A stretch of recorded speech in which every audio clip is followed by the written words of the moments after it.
መንገደኛ ከሚስጥር ይልማ።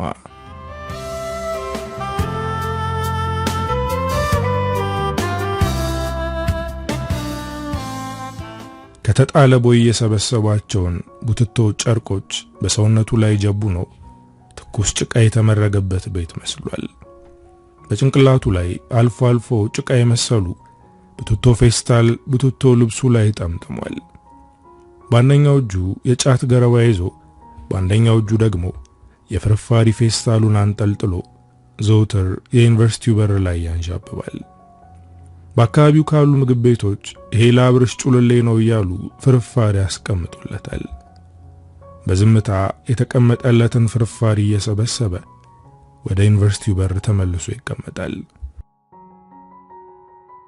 የጅማ ዩኒቨርሲቲ ተማሪዎች ተመርቀው ሲወጡ አብርሃም ግን እዛው በሩ ላይ የሚመጣውንም የሚሄደውንም ሳያውቅ ፀሐይ ወጥታ ተጠልቃለች። በእድፍ የተሸፈነ ሰውነቱን ሳያቋርጥ ይፎክታል። አላፊ አግዳሚ ተማሪዎች አብርሽ ጩልሌ እያሉት ያልፋሉ። አብርሃም ከአንደበቱ ቃል ከወጣ ዓመታት ተቆጥረዋል። በዝምታ ተማሪዎችን ይመለከታል። ከሚመላለሱ ሰዎች መካከል መሸት ሲል ለብሰውና ተኳኩለው ከግቢ የሚወጡ ሴቶችን ካየ በንዴት ሰውነቱ ተወጣጥሮ በአካባቢው ድንጋይ እየፈለገ ሴቶቹን ያሳድዳል። ከግቢ ለመውጣት ያሰበች ሴት ወይ በታችኛው በር ወይ ደግሞ የአብርሃም ዞር ማለትን ጠብቃ ትወጣለች። በዚህም ምክንያት ከዩኒቨርሲቲው አካባቢ እሱን ለማራቅ ብዙ ሞክረዋል። ከአንድም ሁለት ጊዜ የአእምሮ ሕክምና ተደርጎለት አእምሮውን መመለስ ግን አልተቻለም። አብርሃም በጅማ ዩኒቨርሲቲ የሲቪል ምህንድስና ተማሪ ነበር። ቀለሜ ከሚባሉ ተማሪዎች መካከል ባይሆንም በዩኒቨርሲቲ ውስጥ ለመቆየት የሚችልበትን ውጤት ማስመዝገብ ግን አያቅተውም ነበር። እጅግ ተጫዋችና አሁን መኖር የሚል መርህ የነበረው ልጅ ነበር። አደንዛዥ ዕፅ ለግቢ ተማሪዎች ይሸጣል። የተሰረቁ ፒሲና ስልኮችን ተቀብሎ ያሻሽጣል። ምንም ይሁን እሱ ጋር ኃጢአት የሚባል ነገር የለም። ለአብርሃም ኃጢአት ድህነት ነው። የትኛውንም ነገር አድርጎ ገንዘብ ያገኘ ነበር። ያገኘውን ገንዘብ ደግሞ ከሴት ጋር አጥፍቶት ይመጣል። አብርሃም ጩልሌ አብዝቶ ሴት ይወዳል። ከትምህርት በላይ ሴቶች ላይ ጊዜውና ገንዘቡን ያጠፋ ነበር። ለፈላጊዎችም ከግቢ ሴት እየመረጠ ያቀርባል። ግቢ ውስጥ ተመኝቷት ያላገኛት ሴት የለችም። አብርሽ ብዙ ባለ ሀብቶችን ያውቃል። ለብዙ ባለ ሀብቶች ብዙ ሴቶችን አባብሎ ገብሯል። ከአዲስ አበባ እስከ ገጠር ደናግላን የሆኑ የግቢ ሴቶች የሱና የመሰሎቹ መጫወቻ እንዲሆኑ ምክንያት ነበር። ለህይወት ያለው ትርጉም በቅጽበት ደስታ የተለካ ነው። አብርሃም በህሊናና በፈጣሪ መካከል ካለ የጸጸት ሚዛን ራሱን አያስቀምጥም። የህሊናውን ወቀሳ ለመስማት ጊዜ የለውም። ልክ እንደ እንስሳ ስሜቱን ብቻ እያዳመጠ መንገድ ወደ መራው የሚጋልብ አመፀኛ ነው። ዛሬም የጫት ገረባውን በጉያው እንደያዘ ወደ ተለመደው ቦታ ሄዶ ቁጭ አለ። የ14 ዓመት ልጅ የሚሆን ሕፃን እየያዙ አልፎ አልፎ እየመጡ ከሩቅ የሚመለከቱት ሳሌምና ካሌብ የሚባሉ ጓደኞቹ ዛሬም መተው ቆመው ከሩቅ ይመለከቱታል። አብርሃም ፍርፋሪውን እየለቃቀመ ይበላል። በአንደኛው እጁ ደግሞ ያደፈ ገላውን ይፎክታል። ሕፃኑን ይዘው የቆሙት ወጣቶች የአብርሃምን ሁኔታ እየተመለከቱ እንባን ያቀረሩ አይኖቻቸውን እያሹ ወደ አብርሃም ቀረብ አሉ። አብርሃም በራሱ ዓለም ውስጥ ይዋዥቃል። ማንም ካጠገቡ ይምጣ፣ ማንም ይቆም፣ ማንም ይለፍ ግድ አይሰጠውም። ቀና ብሎ አይቷቸው ስራውን ይቀጥላል። ትንሽ ልጅ የያዙት አንድ ሴትና አንድ ወንድ ጓደኞቹ ያመጡለትን ምግብ ካጠገቡ አስቀምጠውለት ዞር አሉ። አብርሃም ያንን ምግብ ከፈት አድርጎ አየውና ቁጭ አደረገው። የጫት ገረባውን ማኘክ ቀጠለ። ራቅ ብለው የሚመለከቱት ጓደኞቹ ከአንዱ ካፌ ቁጭ ብለው በትዝታ ወደ ኋላ ነግደዋል። አጠገባቸው ያለው ትንሹ ልጅ እማዬ ብሎ ሲጠራት ከሄዱበት ሐሳብ ተመለሱ። እማዬ ሁልጊዜ ለምንድን ነው እዚህ የምንመጣው አለ በጣፋጭ አንደበቱ። አብርሃምን ለመጎብኘት አለችው። ለትንሹ ልጅ ይሄ መልስ አዲስ አልነበረምና እማዬ ይሄንማ ብዙ ጊዜ ነግረሽኛል፣ ግን አብርሃም ማን ነው እና ለምን እንደዚህ ሆነ አላት። ሳሌም አይኖቿ በእንባ ተሞሉ። የካሌብ አይኖች ደግሞ ተሽቀዳድመው እንባውን አወረዱ። ትንሹ ልጅ በሁለቱ ሰዎች ለቅሶ ልቡ እጅግ ተሸበረበት። በየተራ እማ አባ ምን ነው ለምን ታለቅሳላችሁ እያለ እነሱን ለማረጋጋት ነፍሱ ተጨነቀች። ሁለቱም ግን እንባቸውን ለመቆጣጠር አቅም አልነበራቸውም። ትንሹ ልጅ ወደ እነሱ አስጠግተው አቅፈው ታለቀሱ። ሳሌም በሳግ የተወጠረ ድምጿን እየጠራረገች ያለፈውን ሕይወታቸውን በእንባ ማውራት ጀመረች። መንገደኛ ሳሌም ጅማ ዩኒቨርሲቲ የተመደበች ቀን ብዙ መከፋት በልቧ ይዛ የነበረ ቢሆንም ሳሌም በተፈጥሮዋ አዲስ ነገር መሞከር የምትወድ ልጅ ስለሆነች ላለመሄድ ሐሳብ አልነበራትም። ቤተሰቦቿም እንድትሄድ ፍጹም ፍላጎት የላቸውም። ነገር ግን ሁሌም የሳሌም ድምጽ ቅድሚያ ይሰጠዋል። ስለዚህ በመከፋት ውስጥ ሆነው ልጃቸውን ወደ ጅማ ለመሸኘት ወሰኑ።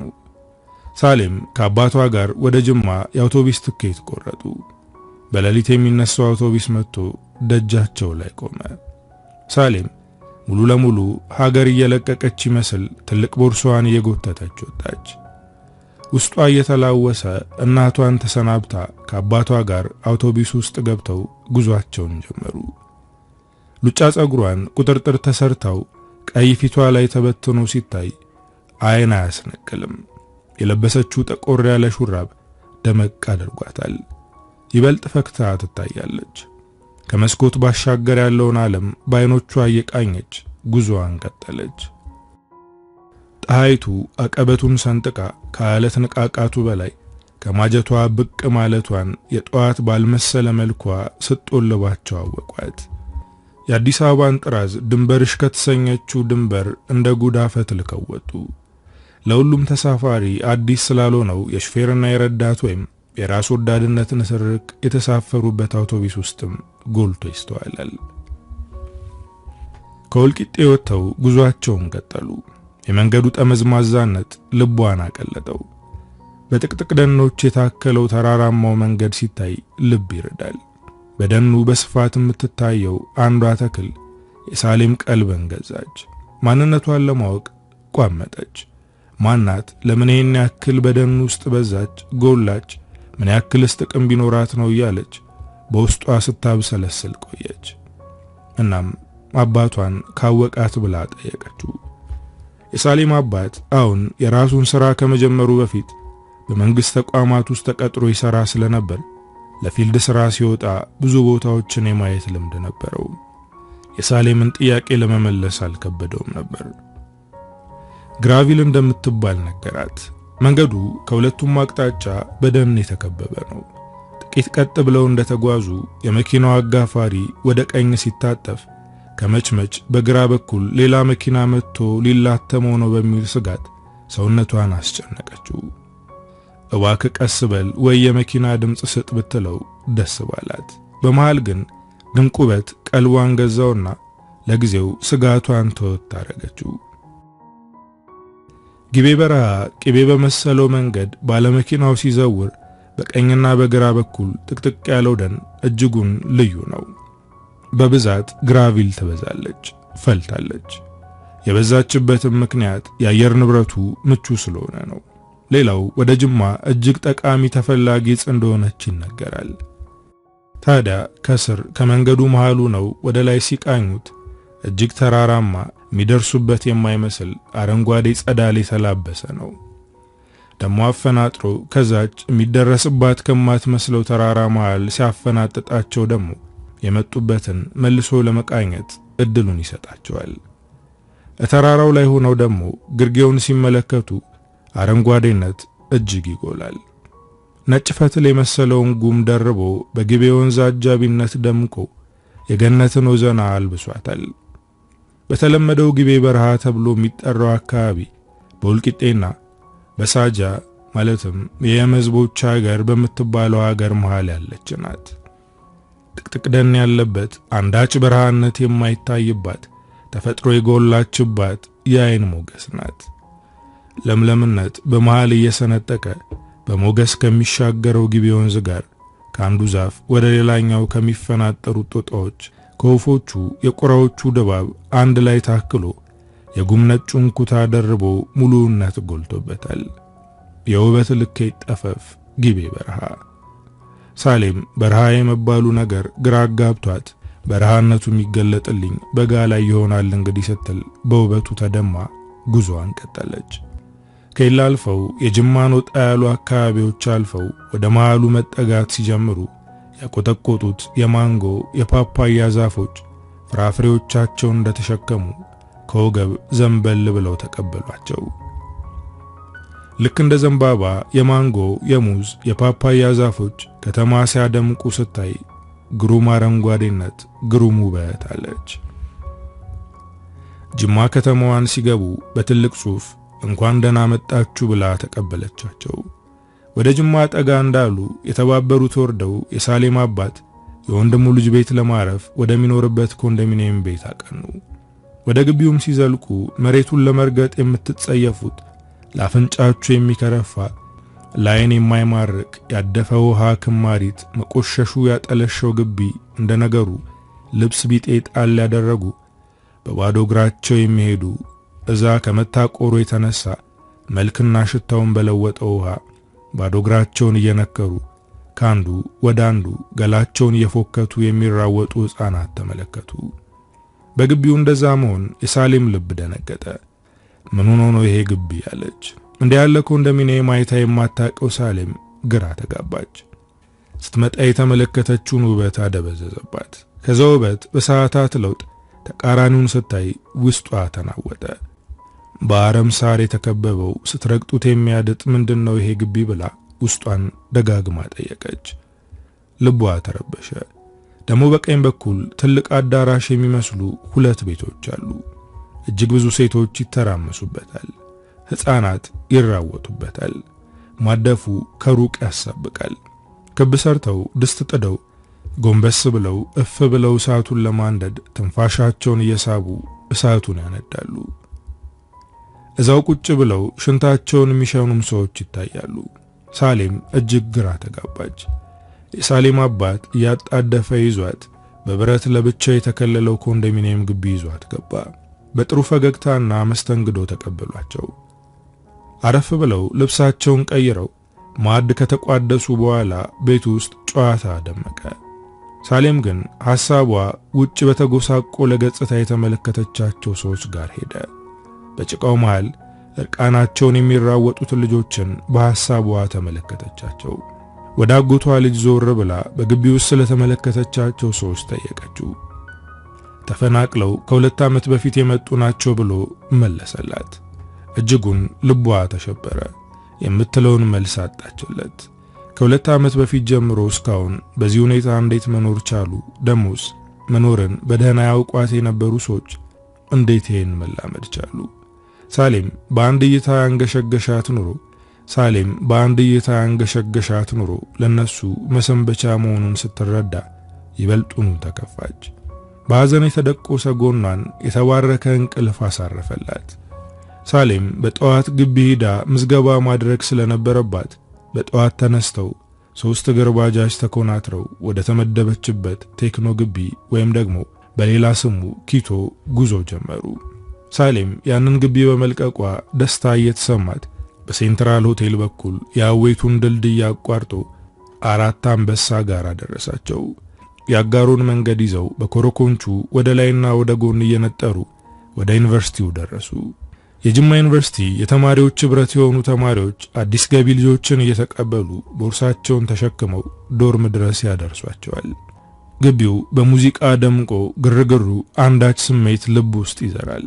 የሳሌም አባት በር ድረስ አደረሳትና ለመሰናበት ሲቆም የሳሌም እንባዎች ኩልል ብለው ወረዱ። የሳሌም አባት ተማሪና ወታደር አንድ ነው፣ ቆፍጠን ማለት አለብሽ ብሎ ተሰናብቷት ሄደ። ሳሌም እንቧን ጠራርጋ የያዘችውን ንብረት አስፈትሻ ወደ ተመደበችበት ዶርም ገባች። ዶርም ውስጥ የተመደቡ ከሳሌም ውጪ 7 ሴቶች አሉ። ከሁለቱ በስተቀር ሁሉም ገብተው አልጋ ይዘዋል። ሳሌም ስትገባ የተሰማት ስሜት ቀስ በቀስ እየጠፋ ሄደ። ከቀሩት 3 አልጋዎች መሃል አንዱን ያዘችና አንሶላዋን ማንጠፍ ጀመረች። ሁሉም ባለመታወቅ ምክንያትና ከቤተሰቦቻቸው ይዘውት በመጡት ብዙ ማስጠንቀቂያ ስጋት ይታይባቸዋል። ሰላም ተባብለው ከተዋወቁ በኋላ ለሰዓታት በዶርም ውስጥ ጸጥታ ሰፈነ። ሁሉም ልብሳቸውን የተመደበላቸው ሎከር ውስጥ ይደረድራሉ። ቤተሰብ የሚያወሩ በስልክ ቤተሰብ ያወራሉ። ቀደም ብለው ደግሞ የገቡት ያነጠፉት አልጋ ላይ ጋደም ብለው ስልካቸውን ይጎረጉራሉ። የዶርማቸው አባል የሆነችው አንዷ የምታስተካክለውን ልብስ እንደያዘች አቡ ቀን ሙሉ እንዲህ እንደተዘጋጋልን ነው እንዴ? ምንድነው በእንደዚህ አይነት መልክ መዘጋት? እኔ ጭንቀት አልወድም አለች በመጣችበት አካባቢ የድምጽ ቅላጼ። ሳቤላ የሐረር ልጅ ናት። ዝምታ የሚጨንቃትና የተሰማትን ነገር ለመናገር ምንም አይነት ቅድመ ሁኔታ የማትፈልግ ይሉኝታ የሚባል ነገር ደግሞ ጭራሽ ያልፈጠረባት ልጅ ናት። ሁሉም በሳቤላ ንግግር ነቃ ብለው ትከሻቸውን የከበዳቸውን ዝምታ ለመስበር አፋቸውን አሞጠሞጡ። ሳቤላ ዕቃዎቿን አስተካክላ ያልጨረሰችውን ሳሌምን እየተመለከተች እኔ እምልሽ ተመልሰሽ ወደ ቤት አትሄጂም እንዴ? ይህ ሁሉ ነገር ምንድነው? አለች። ሳሌም ፈገግ ብላ ያው የሚያስፈልጉኝን ነገሮች ነው ያስኩት ስትላት ሃዬ እንድታወሪ ብዬ ነው። ከየት ነው የመጣሽው? ስትል ጠየቀቻት። ከአዲስ አበባ አለች ሳቤላ ካፏ ላይ ነጥቃ። አቦ ታድለሽ፣ አንቺ አዲስ አበባ ገነት አይደል እንዴ የምትመስለው? እንዴት ወድጃታለሁ መሰለሽ። በእርግጥ ከድሬዳዋ አትበልጥም አለቻት ፈገግ ብላ። ሁሉም የታፈነ ድምጻቸውን በሳቅ ከፈቱት።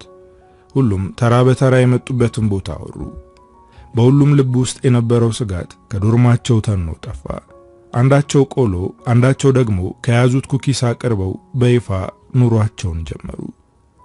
ሁሉም ልብ ውስጥ የተለያየ ታሪክ፣ የተለያየ ማንነት፣ የተለያየ አስተዳደግናም የተለያየ ማህበረሰብና ቋንቋ አለ። ሁሉም በመጡበት ልክ በተማሩት ልክ ሕይወታቸውን በተግባራቸው ይገልጹታል። የጀመሩትን ወሬ ጨርሰው ወደ ማንቀላፋቱ ደረጃ ሲደርሱ ሁሉም አልጋቸው ውስጥ ገቡ። ሳሌም አልጋዋ ውስጡና ሐሳቧን ማንሸራሸር ጀመረች። ዶርም ውስጥ ስላገኘቻቸው ስለያንዳንዳቸው አሰበች። በአንድ ቀን በዚህ ልክ በማውራታቸው እየተገረመችም በልዩነታቸው ደግሞ ይበልጡኑ ተደመመች። ኢትዮጵያን በመዳፏ ስሩና ተመለከተቻት። የቀሩት 2 ልጆች ደግሞ የሀገሬን የትኛውን ገጽታ ያስነብቡኝ ይሆን ስትል አሰበች። ቀን ሲገላበጥ የነበረው ሆዷ ተረጋግቶ ሰላም ሰጣት። ሁሉም የደከመ ጎናቸውን ፍራሻቸው ላይ አሳረፉ። የጅማ ሰማይ አዳዲስ እንግዶቿን ታቅፋለች። ለብ ባለው አየሯ ሰላምን እያነፈሰች ነው። የጠለቀችው ፀሐይ ለመውጣት ስታኮበኩብ የዶርሙ አባላት በከፊል ነቅተው ይንሾካሾካሉ። አንዳንዶቹ ደግሞ የወደቁበትን የማያውቁ ነው ከመተኛታቸው ሲንቀሳቀሱ ራሱ አይታዩም። ሳሌም ድምጽ ስትሰማ ተነስታ ምነው በጠዋት አለች። የተነሳችው ልጅ ቀስቅሻቲውን ብላ ደነገጠች። ምስኪን ገራገር ናት። ሳያውቋት ቅንነቷ ፊቷ ላይ ይነበባል። ይቅርታ ቀሰቀስኩሽ እንዴ አለቻት። ሳሌም እንዳትደነግጥ ብላ አይ አለቻት። እንቅልፍም ቢብሎኝ እኮ ነው ስትላት ሳሌም አይዞሽ ብላ ወደ ግራ ጎኗ ሰውነቷን አዞረች። ሰማይ ጨለማዋን ገፋ። የዋፋት ጫጫታና የተማሪዎች ኮቴ ድምጽ እየጎላ ሲመጣ ሁሉም ሴቶች ተነሱ። የዶርም 10 ሴቶች ተሰብስበው ለመጀመሪያ ጊዜ የግቢያቸውን ምግብ ለመቅመስ ወደ ካፌ በጠዋት ተነስተው ሄዱ። የማስታወቂያ ገጻቸው ላይ በተለጠፈው መሰረት የዛሬ ቁርስ ቂንጬ ነው። ሳሌም ቂንጬ ስለማትወድ ከነሱ ጋር አብራ አልሄደችም ነበር። በፍሬሽ ተማሪ ደንብ ግቢው ላይ የዘነጡ ፍሬሽ ተማሪዎች ይበዛሉ። ወደ ካፌ ሲሄዱ ለሆቴል ግብዣ የሄዱ ይመስል ከታች እስከ ላይ ዘንጠው ነው። ከዶርም የመጡት ሲኒየር ተማሪዎች ደግሞ የግቢው ወዛቸውን በልቶ ወዛ አልባ ናቸው።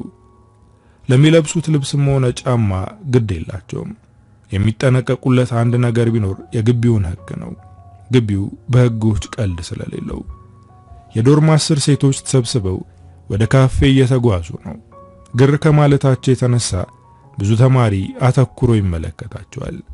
በመሃል ሳቤላ ሃይ ምንድነው የሚያፈጡት አቦ አለች። አንደኛዋ ያው ፍሬሽ ናቸው ብለው ነው ስትል አሃ ፈዘዝን እንዴ ካላስ አረነቃምበል ወይ ደግሞ ሁለት እንሆን ምን ያፈጣሉ አለቻቸው ሳቤላ። ሁለቱ ነው ወደ ካፌ ገቡ። ትልቅ አዳራሽ፣ ነጫጭ ሻሻቸውን ያሰሩ ትላልቅ እናቶች፣ የተደረደሩ ሳህኖች፣ ኒኬል መጠጫዎች፣ እጅግ በጣም ብዙ ተማሪዎች ይታያሉ። እነ ሳቤላ ላለመደናገጥ ፊታቸውን ነቃ አድርገው ተማሪዎቹ የተሰለፉበት ጋር ሄደው ተሰለፉ። ከፊታቸው ያሉት ተማሪዎች እየተከተሉ ሳህን ወደ ተደረደረበት ቦታ ሄዱ። ከተደረደሩ ሳህኖች መሃል ያነሱ በትልቅ ሰተቴ ድስት የተቀቀለውን ቂንጬ ግዙፍ በሆነው ጭልፋ ዛቅ እያደረጉ ሳህኑ ላይ ዘርገፍ እያረጉላቸው ተራ በተራ ከተደረደሩ ኩባያዎች ተሻምተው አንስተው ሻያቸውን ይዘው በአይናቸው ቦታ ፈለግ ማድረግ ጀመሩ። በአንደኛው አቅጣጫ ሴቶች ብቻ ቁጭ ብለው ይመገባሉ። ማርያም ሰፈር ይባላል። እዛ አካባቢ ክፍት ወንበሮችን ሲያዩ እዛ ሄደው ቁጭ አሉና ለተቀሩት ደግሞ ከተለያየ ቦታ ካሉ ክፍት ወንበሮችን እየጎተቱ አምጥተው ሰበሰቡ። የምግቡን ጣፋጭነት እምብዛም ሳያስተውሉት አዲስ በጀመሩት ሕይወት እፍታ ውስጥ ገብተው ያወጋሉ። ለነሱ አዲስ ዓለም አዲስ ምዕራፍ ነውና ልባቸውን የሞላ ደስታ ፊታቸውን አብርቶ ይስተዋላል። ንፍሮ የመሰለ ቂንጬ በዘይትና በሽንኩርት ተለውሶ እየበሉ ግድ ሳይሰጣቸው በልተው ጨረሱ። የበሉበትን ሳህንና የሻይ ኩባያ ይዘን ነው የምንወጣው ወይስ እዚሁ ነው የምንተወው እያሉ ተነስቶ የሚወጣ ሰው ሲጠብቁ ከማርያም ሰፈር ፊት ለፊት ቁጭ ብለው ሲመገቡ የነበሩ ጀማ ወንዶች እየተሳሳቁ ሳህናቸውን ይዘው ሲወጡ አዩ። እነሱን ተከትለው ወጡ። በሩ ጋር ሲደርሱ ከወንዶቹ መሃል አንደኛው ልጅ እኔ ምልሽ አለ ሳቤላን እየተመለከተ። ይሄ ሲኔሮች መውጫ ነው፣ የናንተ ወደ ኋላ ነው አላቸው። ሳቤላ ተደናግጣ ሃዬ እሺ ብላ ሌሎቹን ሴቶች አስከትላ እርምጃቸውን ጀመሩ። ጎን ለጎን ይንሾካሾካሉ። ወንዶቹ ከኋላ ሳቃቸውን ለቀቁት። ሰው እስኪያስተውላቸው ድረስ ሳቁባቸው። አቤ ማይል የሚባል ከወንዶቹ መሃል የሆነው ልጅ እነ ሳቤላን እየተከተለ አረ ተመለሱ እናት ሲቀልድ ነው ልክ አይደለም አላቸው ሳግ እየተናነቀው። ሳቤላ ንዴቷን መቆጣጠር አልቻለችም። ሃይ አንተ ጮማ ራስ መጫወቻ መሰልነ እንዴ እያለች ወደ ልጁ ተጠጋች። በእጇ የያዘችውን ሳህን ቁጭ አድርጋ ወደ ልጁ ጋር ተምዘገዘገች። ያወክ መስሎ ነው?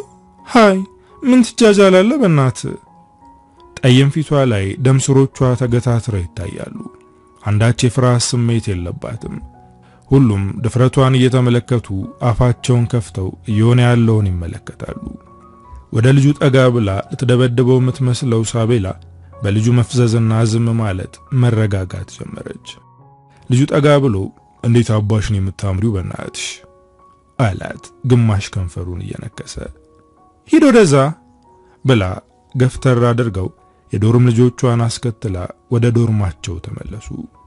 ወንዶቹ ራቅ ብለው እስከሄዱ ድረስ ቆመው እየተመለከቱ ስለ ሳቤላ ውበትና ድፍረት፣ ስለ ጓደኞቿም ውበት ሲያወሩ አብርሃም እነዚህንማ አንፋታቸውም በእናት ጥሩ መደበሪያ ይሆኑናል አለ። እነ ሳቤላ በሆነው ነገር እየበሸቁ ዶርማቸው ገቡ። ሳሌም አልጋዋ ላይ ጋደም ብላ መጽሐፍ እያነበበች ነበር። በሴቶቹ ሁኔታ ግራ ተጋብታ ምን ተፈጠረ አለቻቸው። ሳቤላ አልጋዋ ላይ ዘፍ ብላ ተቀመጠችና እነዚህ ማይረቡ እንደዚህ ይጫወቱብናል አለች። በቃ ሳቤላ አትበሳጪ፣ ፍሬሽ አይደለን? ከዚህ በላይ ነገር እኮ ሊፈጠር ይችል ነበር፣ ኖርማል ነው ብላ ልብሶቿን ማስተካከል ጀመረች። ሳሌም ግራ ተጋብታ ምን ተፈጠረ ምኑናችሁ ነው ብላ ጠየቀች። ሳቤላ ቀና ብላ ሳሌምን እየተመለከተቻት የተፈጠረውን ሁሉ ነገረቻት። ሳሌም መሳቅ ፈለገች፣ ግን የሳቤላ ብስጭት ስለተጋነነባት ሳቋን ዋጥ አድርጋ አይ በቃ ሳቢታዩ ይፈጠራል እኮ። ከሰዓታት ወሬና የብስጭት ሳቅ በኋላ ወደ ራሳቸው ተመለሱ። ቀናቶች አንዳች ቀጠሮ ያላቸው ይመስል እጅግ ይፈጥናሉ። እነ ሳሌም ትምህርት ቢዚ ያደረጋቸው የቤተሰብ ናፍቆት ያነደዳቸው አዲሱን ህይወታቸውን ተላመዱት። ገንዘብ ሲጠፋ በሷቸውን በአይነት እየበጠበጡና እየጨበጡ ይበላሉ። ለአንድ ሰው ገንዘብ ሲላክ ነገሮች ብርት ትልላቸዋለች። ያሻቸውን በልተው ተበዳድረው ያንን ገንዘብ በአንድ ሳምንት ውስጥ ይጨርሱና ወደ ቀድሞ ቦታቸው ይመለሳሉ። ከዛም ደግሞ የቤተሰብ ናፍቆት እንደልህ የሚራቡበት ጊዜ ነው። እነዚህ ሁሉ ተግዳሮቶች ላይ ትምህርቱ ሲጨመር መቋቋም አቅቷቸው በመጫርም ይሁን በመታመም እንዲሁም ደግሞ በማቋረጥ የሚመለሱ ተማሪዎች ቁጥር እጅግ ብዙ ነው። እነ ሳሌም ምዝገባ ጨርሰው ጊዜያዊ መታወቂያቸውን ተቀብለው የሞቀ የትምህርት ዓለም ውስጥ ከገቡ ቆዩ። ዛሬ የሳሌም ቤተሰቦች ገንዘብ ልከውላት ለሁላቸውም ግቢ ውስጥ ለተዘጋጀ የሥነ ጽሑፍ ምሽት መግቢያ ትኬት ገዛችላቸው። ከሳቤላ ውጪ ሁሉም ደስተኞች ነበሩ። ጥበብ የሰውነት አቅም የምታጎለብት የምታነቃቃ አንዳች አቅም ናት። ስነ ጽሑፍ ሲነሳ በሰውነት ውስጥ የሰላም ንዝረት የማይመጣ ካለ ከጉዝ የተለየ ላይሆን ይችላል። ስነ ጽሑፍ በባህሪው ልቦናን መበርበርና ያላዩትን ዓለም ደግሞ የማሳየት አቅም አለው። ያዘነ ይጽናናበታል፣ ያፈቀረ ፍቅሩን ይገልጽበታል፣ የተበደለ ያለ ከልካይ የልቡ ይነገርለታል፣ ተስፋ ያጣ ተስፋ ይሰንቃል። ስነ ጽሑፍ ህመምን መፈወሻ ራሱን የቻለ አንድ ጥበብ ነው ትላለች ሳሌም። ሳሌም ለስነ ጽሑፍ እጅግ ልዩ ቦታ አላት። መጽሐፍ ባትችልም መስማትና ማንበብ በጣም ነው የምትወደው። ሳቤላ ደግሞ በባህሪዋ ተረጋግቶ መቀመጥ፣ ተረጋግቶ ማውራት አይሆንላትም። እንደዚህ አይነት ቦታዎች ላይ መታደም ፍላጎት የላትም። ለሳሌም ስትል ግን ትኬቱን ተቀብላ ለመሄድ መዘጋጀት ጀመረች። ሁሉም እጅግ ተውበዋል። ሳሌም ደግሞ እጅግ በጣም ተውባለች። ሳሌም ለማማር የተለየ ነገር ማድረግ ያለባት ሴት አይደለችም። በየትኛውም ሁኔታ ውስጥ ሆና የሰውን ልብ ሰቅዞ የሚይዝ ደም ግባት አላት። ቀይ ገሏ ድምቅ ብሎ ከየትም እንድትታይ ያደርጋታል። ጥቁር ሐር የመሰለ ጸጉሯ ፍትልትል ብሎ ትከሻዋ ላይ የወረደ ነው። ምንም ነገር ፊቷን አታስነካውም። ዛሬ የምትወደውን ስነ ጽሑፍ በጆሮዎቿ እንደ ልቧ ልታንቆረቁር ከተሰለፉ ቀሚሶቿ መሃል ጠቆር ብሎ ረዘም የሚለውን ቀሚስ መርጣ ለብሳለች። ጉልት ብላ ብቻዋን ትታያለች። የዶርሟ ልጆች በውበቷና በእርጋቷ ሁሌ ይገረማሉ። ሁሉም በልካቸው አምሮባቸውና ለብሰው ከዶርማቸው ወጡ።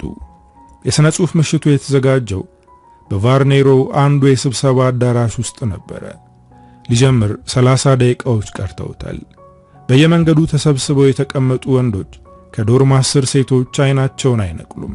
ሴቶቹ ተሰብስበው እያወሩ ወደ ስነ ጽሑፍ ምሽቱ ቦታ ደረሱ።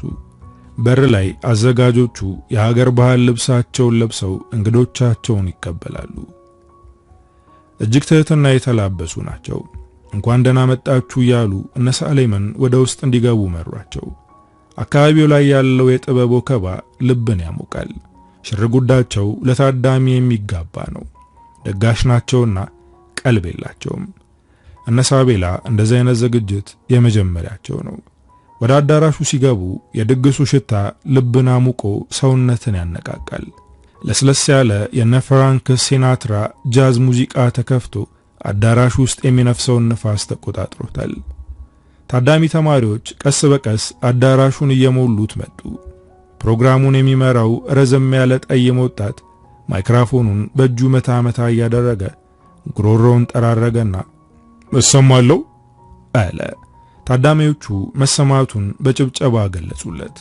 በእጅ የያዛትን ወረቀት ገለጥ እያደረገ አዜምብሻለሁ ብሶትን ግልቴን ማግኘትም ማጣቴን እቀኝብሻለሁ በቃል እንጉርጉሮ በፊደል ሮሮ እጽናናብሻለሁ ከዓለም ጉሰማ በሆሄያት ዜማ አለቅስማለሁኝ ስድር ዓለምሽን አንጓ ተመልክቼ በስንኝሽ መስኮት መሳቄን አይቼ።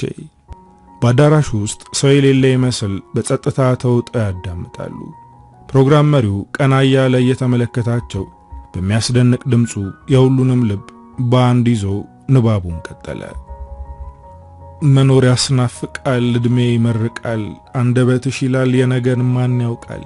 ይሄው ጸናውብሽ ጥበብ ተዋብኩብሽ ስንኩል ጎኔን ዛሬ ማየሁብሽ የውስጤን ጥልቁነት ባንቺ አገኘሁብሽ። ትንፋሹን ሳብ አደረገና በሙሉ ልቡ ወደ ተመልካቹ ቀና ብሎ እንኳን ወደ ጥበብ ልዕልና በደህና መጣችሁ ሲል በአዳራሹ ውስጥ ያሉት ተማሪዎች በፉጨትና በጭብጨባ ድምጻቸውን አሰሙ። ናኦም ታደለ እባላለሁ። የ3ኛ ዓመት የተከበረው የሲቪል ምህንድስና ተማሪ ነኝ። ፕሮግራሙን ያጋፈርኩ ከናንተ ጋር ቆያለሁ። መልካምና የተወደደ ጊዜ እንደምናሳልፍ አልጠራጠርም። አዳራሹ በድጋሚ በጭብጨባ ቀለጠ።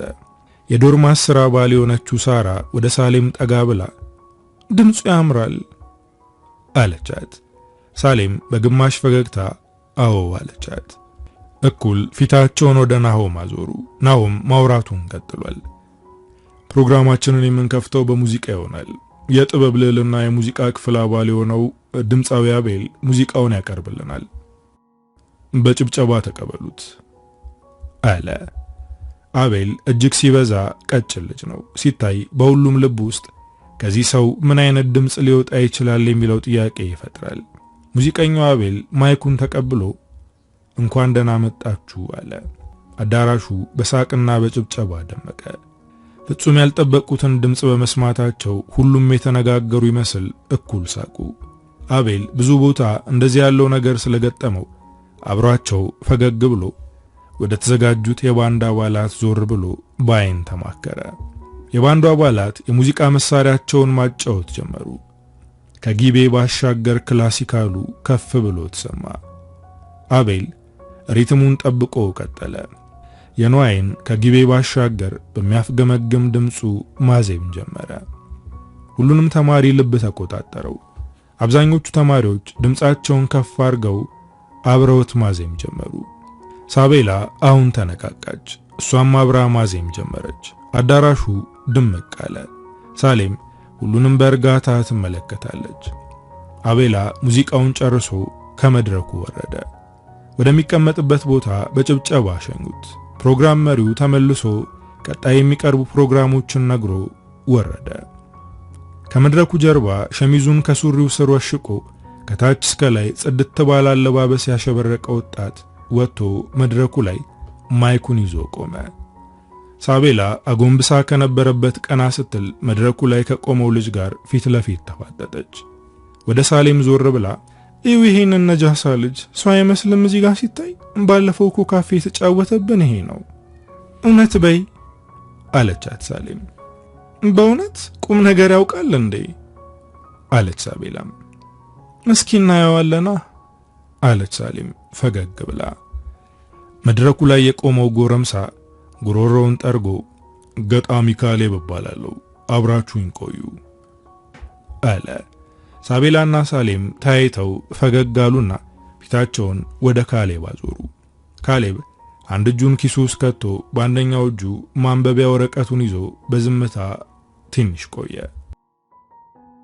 እንዝለቀው ብሔራዊ በትዝታ ፍቅርና ውጋ እየጠጣን አረንቻታ ከፒያሳ ካራዶቹ ዜማ ሰርቀን በፀሐይ ተሸልመን ተደማምቀን ደግ ጊዜ ደግ ዘመን በ4 ኪሎ ምንዝርና አለቃውም ተቻችሎ ሽሽል ልኬት የልኬት ስፌት ጨርቁ ቡጊ ቡጊ ማሪንጌቻ ወይ መድመቁ በብርሌ ዓለም ልኬት ዓለም ጠባን ድሮን ሄድ ድሮን ኑር ከትላንት እየገባን ነይን ሄድ ሽሮ ሜዳ ወይን ጦጦ ከከፍታው እንዲታየን ሀገር ምድሩ ተለውጦ።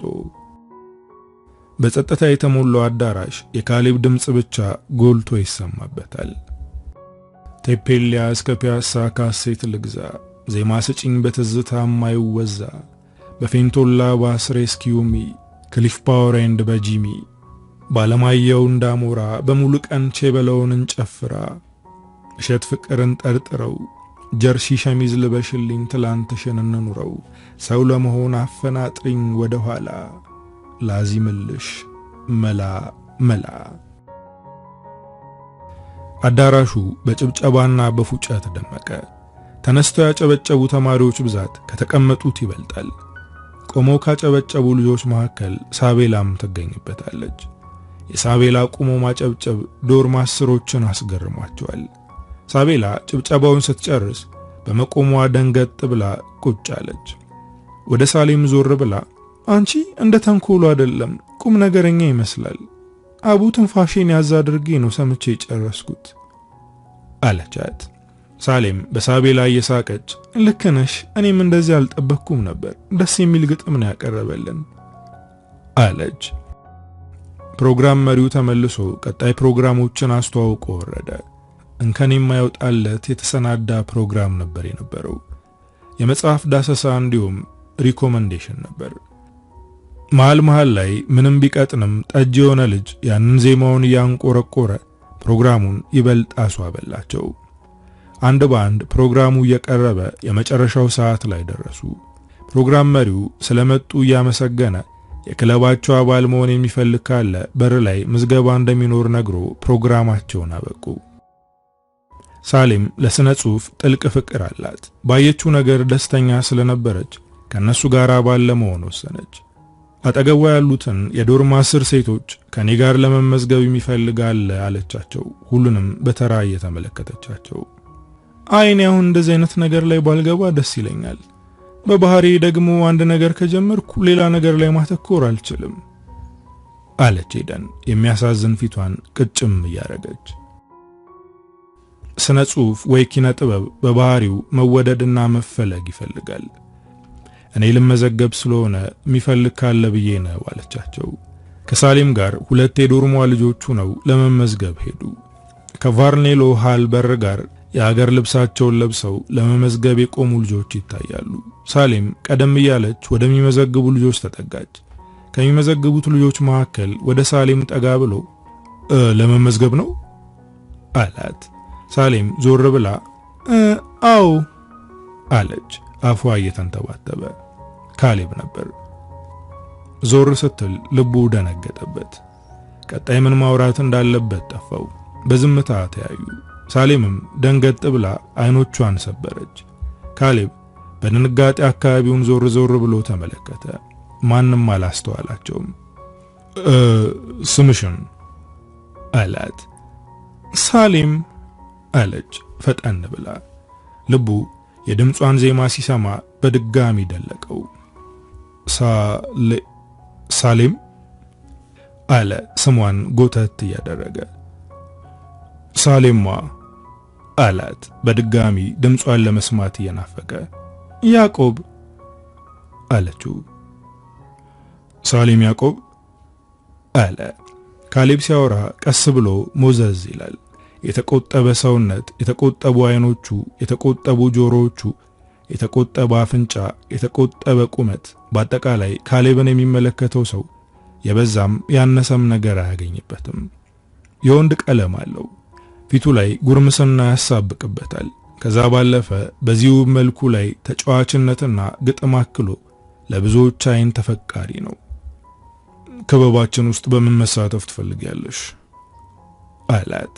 ሳሌም በሐሳብ ከሄደችበት መለስ ብላ እኔ መጻፍ አልችልም፣ ግን የተጻፈ አነባለሁ። ስነ ጽሑፍ ማንበብም ሆነ መስማት ይመቸኛል።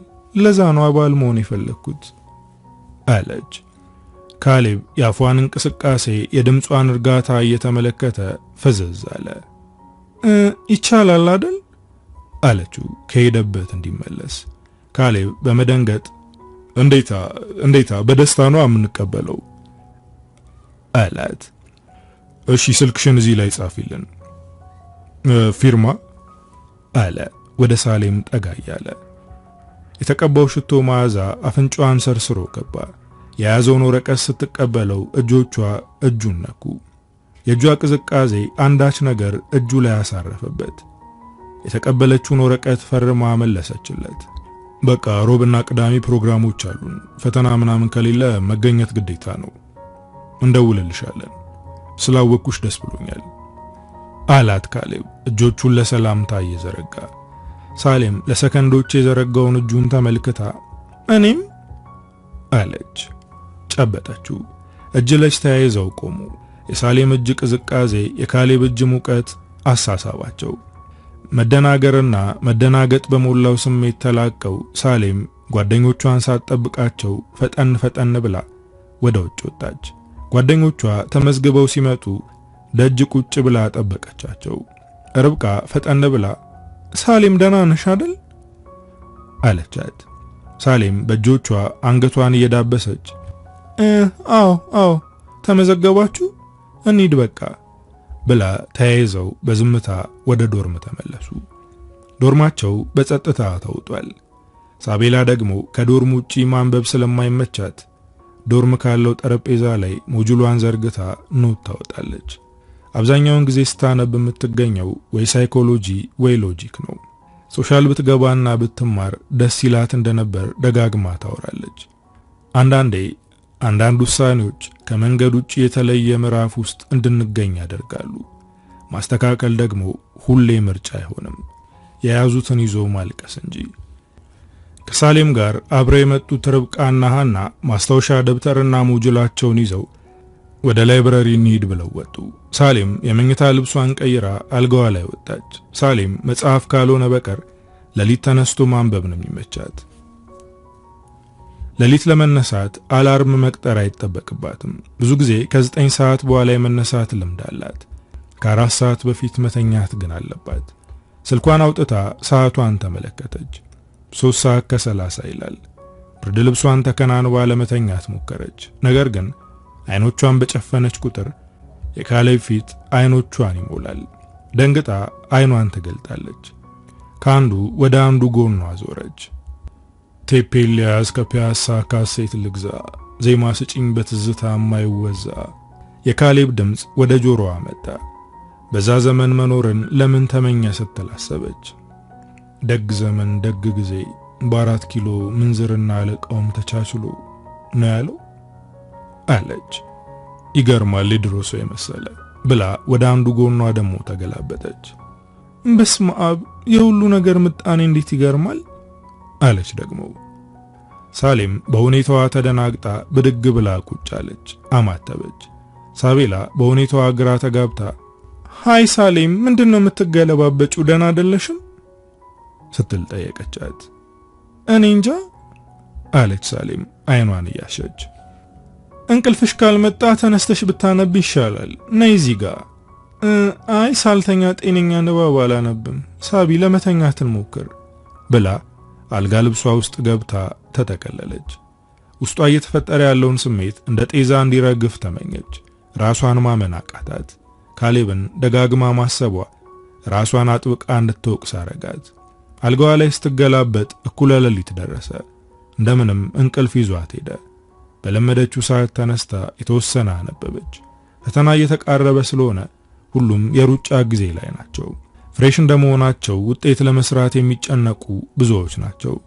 በድል የዩኒቨርሲቲ ግቢ ለረገጡ ደግሞ ለመሰናበት የሚደረግ አስጨናቂ ትንቅንቅ ያለበት ጊዜ ነው።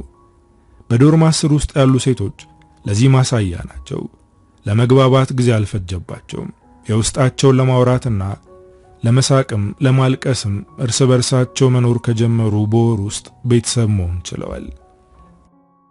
ከሁሉ አካባቢ የመጣችው ፀሐይ ሲበዛ ጭንቀት አለባት። ደብተሯን ከፍታ እንዳፈጠጠች ሌሊት ይነጋል። ቀይ ድንቡሽቡሽ ናት። ግቢ ገብታ ሰውነቷን የተመቻት ከዶርሙ አባላት ፀሐይም ብቻ ነው። ዩኒቨርሲቲ በድል ከሚገቡ ተማሪዎች መካከል አንዷ ናት። ሚድ ፈተና በመቃረቡ ምክንያት ለማንበብ ሰማይ ትቧጥጣለች። የከፈተችው ሞጁል ያያታል። እሷም ታያዋለች። ጭንቀት ከአቅም በላይ ሰውነቷን ሰላም ሲነሳው ብድግ ብላ ወደ ሳሌም ጋር ሄዳ ማውራት ትጀምራለች። ሳሌሜ ትላታለች። ወይ ፀሐይ ምን ነው አለቻት።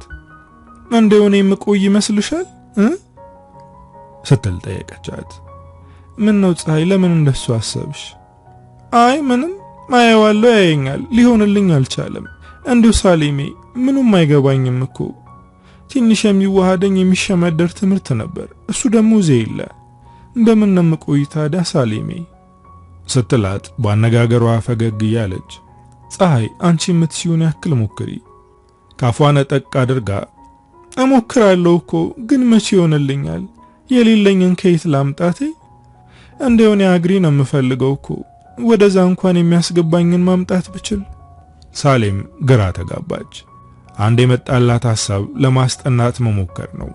ሞጁላቸውን ከፍተው ሳሌም ፀሐይን ለማስረዳት ወንበር ይዘው ተቀመጡ። ለረጅም ደቂቃ ፀሐይን ለማስረዳት ሞከረች። ፀሐይ ግን የሳሌምን የመረዳትና የማስረዳት የማወቅ ደረጃዋን ስታውቅ ይበልጥ ፍርሃትና ድንጋጤ ውስጥ ገባች። ከሳሌም አይነት ተማሪዎች ጋር እየተወዳደርኩ እዚህ ግቢ ነኝ የምቆየው?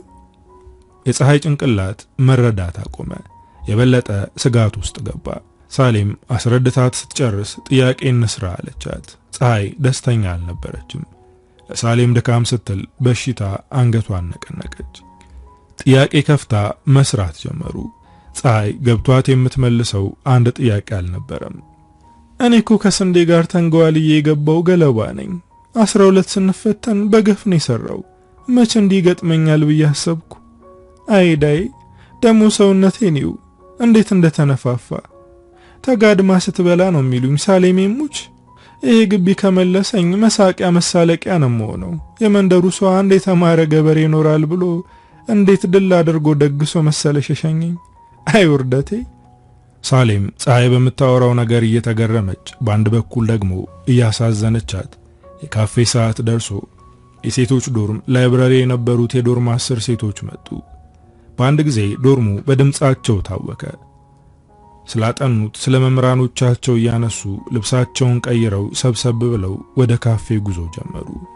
የጃይቲ ግቢ 2 ዋነኛ መንገዶች አሏት። አንዱ ከሙዝ በር ወይ ደግሞ ከቆሎ በር ተብለው ከሚጠሩ በሮች ፊት ለፊት የምናገኘው ሲሆን ሌላኛው ደግሞ ዋርካው ጋር ወይ ደግሞ በሌሎች ዩኒቨርሲቲዎች በግተራ እንደሚባለው ነው። ዋርካው ጋር ማለት ለጃይቲ በግተራ፣ በዛ በኩልም ወደ ካፌ የሚወስድ ወደ መማሪያ ክፍሎች ራማና ዋርኔሮ የሚወስድ መንገድ አለው። ከዋርካው በታች በኩል የወንዶች ዶርም ይገኛል። በላይ በኩል ደግሞ የሴቶች ዶርም። መሃል ላይ ዋርካው አለች።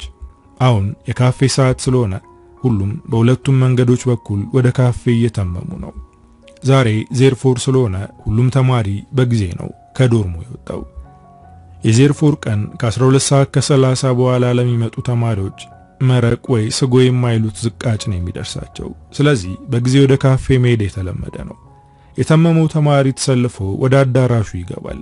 እነ ሳሌም የተለመደው ቦታቸው ሄደው ተቀመጡ። ሳሌም ከተቀመጠችበት ፊት ለፊት በብዛት ወንዶች የሚቀመጡበት ቦታ ነው። የተቀበለችውን ምግብ ጠረጴዛዋ ላይ አድርጋ ቀና ስትል ፊት ለፊት ካሌብ ሲቀመጥ አየችው። የልቧ ምት ጨመረ። ቀና ብሎ ከመመልከቱ በፊት ሳሌም አይኗን ሰበረች። ካሌብ ከጓደኞቹ ጋር የሞቀ ጨዋታ ውስጥ ነው። ምግባቸውንም እየተመገቡ ወሬያቸውን አያቆሙም። ካሌብ ዛሬ ላይብራሪ ውስጥ ስለገጠመው ነገር ለጓደኞቹ በተመስጦ ያወራል። እናንተ በስማም ፍሬሽ እኮ ናት፣ ግን ሁኔታዋ ሊገባኝ አልቻለም አለ። ከጓደኞቹ መሃል አንደኛው ወሬውን ለማዳመጥ ከመጓጓቱ የተነሳ የጎረሰውን ምግብ ሳይውጥ ምን ተፈጥሮ ነው አለው። ካሌብ ቀጠለ። የማጠናበት ቦታ ቀጥ ብላ መታ ስልክ አስደውለኝ አለችኝ። እንደ ቤተ መጽሐፍ ነው ያለነው እኮ አልኳት። በግዚር ስም አለ ካሌብ። ምን አይነት እይታ እንዳየችኝ you have no idea። ስታስፈራ ደግሞ ስለምንም ነገር she don't care። ላይብራሪስቶች ይቆጣሉ፣ ተማሪ ያየኛል፣ ወፍ ምንም አይመስላት። እያዳመጠው ያለው አንደኛው ጓደኛው እርግጠኛ ነህ ፍሬሽ ናት ሲል ጠየቀው። አዎ እባክህ ያንን ትልቅ ቢጫ ደብተር የሚሸከም ከፍሬሽ ተማሪ ውጭ አለ። ሁሉም ሳቁ። ካሌብ ጨዋታውን ቀጠለ። ስልክ ስከለክላት ሼርፎንን አውሰኝ አለችኝ። አስተያየቷ ጋይስ እንዴት እንደሆነ ልገልጽላችሁ አልችልም። ፈሯት ነው የምላችሁ። በቃ ቀና ብያዩዋትና ሰጠዋት። ሁሉም የሚጎርሱትን ትተው እሺ ከዛስ ሲሉ ጠየቁ። ከዛማ ተመልሳ ይዛው መጣ። ምንም ሳትለኝ ኤርፎኑን አስቀምጣልኝ ሄደች። ከዛ ኤርፎኑን ተቀብዬ ስንቴ እንዳማተብኩበት። ካሌብ ሲያወራ በሳቅ የታጀበ ወሬ ነው የሚያወራው። እና ጋይስ ኤርፎኑን ስሞክረው አይሰራም። ዋዘሄል ምንድነው የተፈጠረው አላቸው። ካሌብ ይስቃል። አንዱ ጓደኛው ቀጠለ። እንደዚህ አይነት ወሬ ሲሰማ የመጀመሪያ አይደለም ጋይስ። ካሌቦ ያንን ብሎክቱ ላይ ያለውን ኤሌክ የሚማረውን ብሩክን አስታወስከው? ሰሞኑን ተመሳሳይ ወሬ ሲያወራ ነበር። የሱ ግን ሞር ያስደነግጣል። ልክ እንዳንተ የሆነች ልጅ ስልክ ጠየቀችኝ አለ። እሺ ብሎ ሰጣት። ከዛስ ምን ቢሆን ጥሩ ነው አላቸው። እነ ካሌብ በተመስጦ ያዳምጡታል። እሺ ምን ተፈጠረ ሲሉ ጠየቁት። ስልኩን ደውላበት ሰጠችው። ከዛ ስልኩን ቁጭ አድርጎ ያየው ስክሪኑ ተሰነጣጠቀ። በኢየሱስ ስም አለ። ምንድነው የምታወሩት ጋይስ? መቼ ያያችሁት ሆረር ፊልም ነው? አለ አንዱ። ካሌብ ስልኩ ስለተረፈለት እያመሰገነ እናንተ እኮ ልጅቷን ብታዩት ያለምንም ጥርጥር ታምናላችሁ። ኦድ ነገር ናት። ሁኔታዋ ኢቭን አጠገብ መታ ስትቆም የሚሰማ ስሜት ኢትስ ናት ኖርማል። ካሌብ እያወራ አይኖቹን ድንገት ወደ ማርያም ሰፈር ወረወረ። ከሳሌም ጋር ፊት ለፊት አይን ላይን ተያዩ። ሳሌም ደንግጣ አይኖቿን መለሰች። ካሌብ ማውራቱን አቁሞ ሳሌምን መመልከት ቀጠለ። ወንዶቹ ግራ ተጋቡ። ዞር ብለው ወደሚመለከትበት ቦታ ማየት ጀመሩ። አቤማይል ባለፈው የቀለዱባቸው ልጆች እንደሆኑ ሳይ ወደ ካሌብ ተጠግቶ ካሌብ ድጋሚ ተንኮል እያሰብክ አይደለም አለው። ካሌብ አይኖቹን ሳሌም ላይ እንደተከለ አይደለም፣ እሷ ግን የነሱ ጓደኛ ናት ሲለው ማን ብሎ ጠየቀው። አቤማይል ሳሌም ነው ያለችኝ አለው። ሳሌም ባለፈው ወደኛ ክለብ ለመመዝገብ መጣ ነበር እና ከባለፈዎቹ ሴቶች ጋር ጓደኞች ናቸው። እናቱና ምን አስጨነቀ ታዲያ ሲለው ካሌብ አይኑን መልሶ እሱማ አያስጨንቅም አለ። ካሌብ አይኑን ሳሌም ወደ ተቀመጠችበት ቦታ እየወረወረ በአይኖቹ ምኞት ያንዣብባል። በካሌብ ሁኔታ የተደመሙት ጓደኞቹ ተያይተው ሳቁ። አረ ብራዘር ገብቶልሽ የለ እንዴ? ምንድነው እንደዚህ መዝረክረክ? አረ ቆፍጠን እያልን ካሌብ ካፈጠጠበት አይኑን መልሶ ሰዎች መጀመሪያ ያዩዋት ቀን ራሴን አላቅም። ልጅቱ የሆነ መግነጢሳዊ ስበት አላት። ሳልበላ አልቀርም አለ። አቤማይል ቆጣ ብሎ አንተ ልጅ ፍሬሽ እኮ ናት አለው። አብርሃም ቀበል አድርጎ ፍሬሽ አይደል እንደ የሚፈለገው በማለት የሚበላ አውሬ የሚነጅስ ጋኔን አይነት ሳቅ አሽካኩ። ካሌብ በስሱ ፈገግ አለ። አቤማይል ንግግሩን ቀጠለ። እናንተ በሰዮት የምትቀልዱትን ነገር አቁሙ። ሁላችንም እኮ እህቶች አሉን። አብርሃም በብስጭት ይህን ስብከትን ደሞ ጀመርከን። አሁን ያለው ነገር አለ? ተው እንጂ አቤማ። አሁን ምን አለን? ቢያፈቅራት ነው፣ በዛ ይባል ደሞ ቢተኛት። ሁሉም ሳቁ። አቤማይል ግን አማተበ። እናንተ ጤነኞች አይደላችሁም አለ። አብርሃም በአቤማይል ንግግር እንዴት ነገር ጭሮበት ጤና የሌለህማ አንተ ነህ። አንድ ወጣት ጎረምሳ የሴት ገላ ታቅፎ ዓለምን ለደስታው ካልተኮናተረ አንዲት ጉንጭ ካቲካላ ቀምሶ በጀምስ ብራውን አይ ጎት ዩ ዳንስ ዓለሙን ካልቀጨ የመኖር መልክ ከየት ያውቀዋል? እንዳንተ ከሆነ ስንት በሚያስጎመጃይተው የማያገኙት መልኳን ምሬት ብቻ ልታደርገው ነው። እኔ ልቤን ደስ ያሰኘኝን ሁሉ ከማድረግ ወደ ኋላ አልልም። ህሊና ቀብር ጥሴ ከማገኘው የደስታ ጥግ አይበልጥም። በዓለም ላይ ዳግም መመላለስ የለም። ዛሬ የምንሄድበትን መንገድ ነገ ለመድገም ዋስትና የለንም። ያለችን አንድ ነገር ዛሬ ናት። ዛሬ የሰጠችኝን እድል ደግሞ ለነገ ተስፋ አልማግዳትም። ጀስት ሊቭ ናው።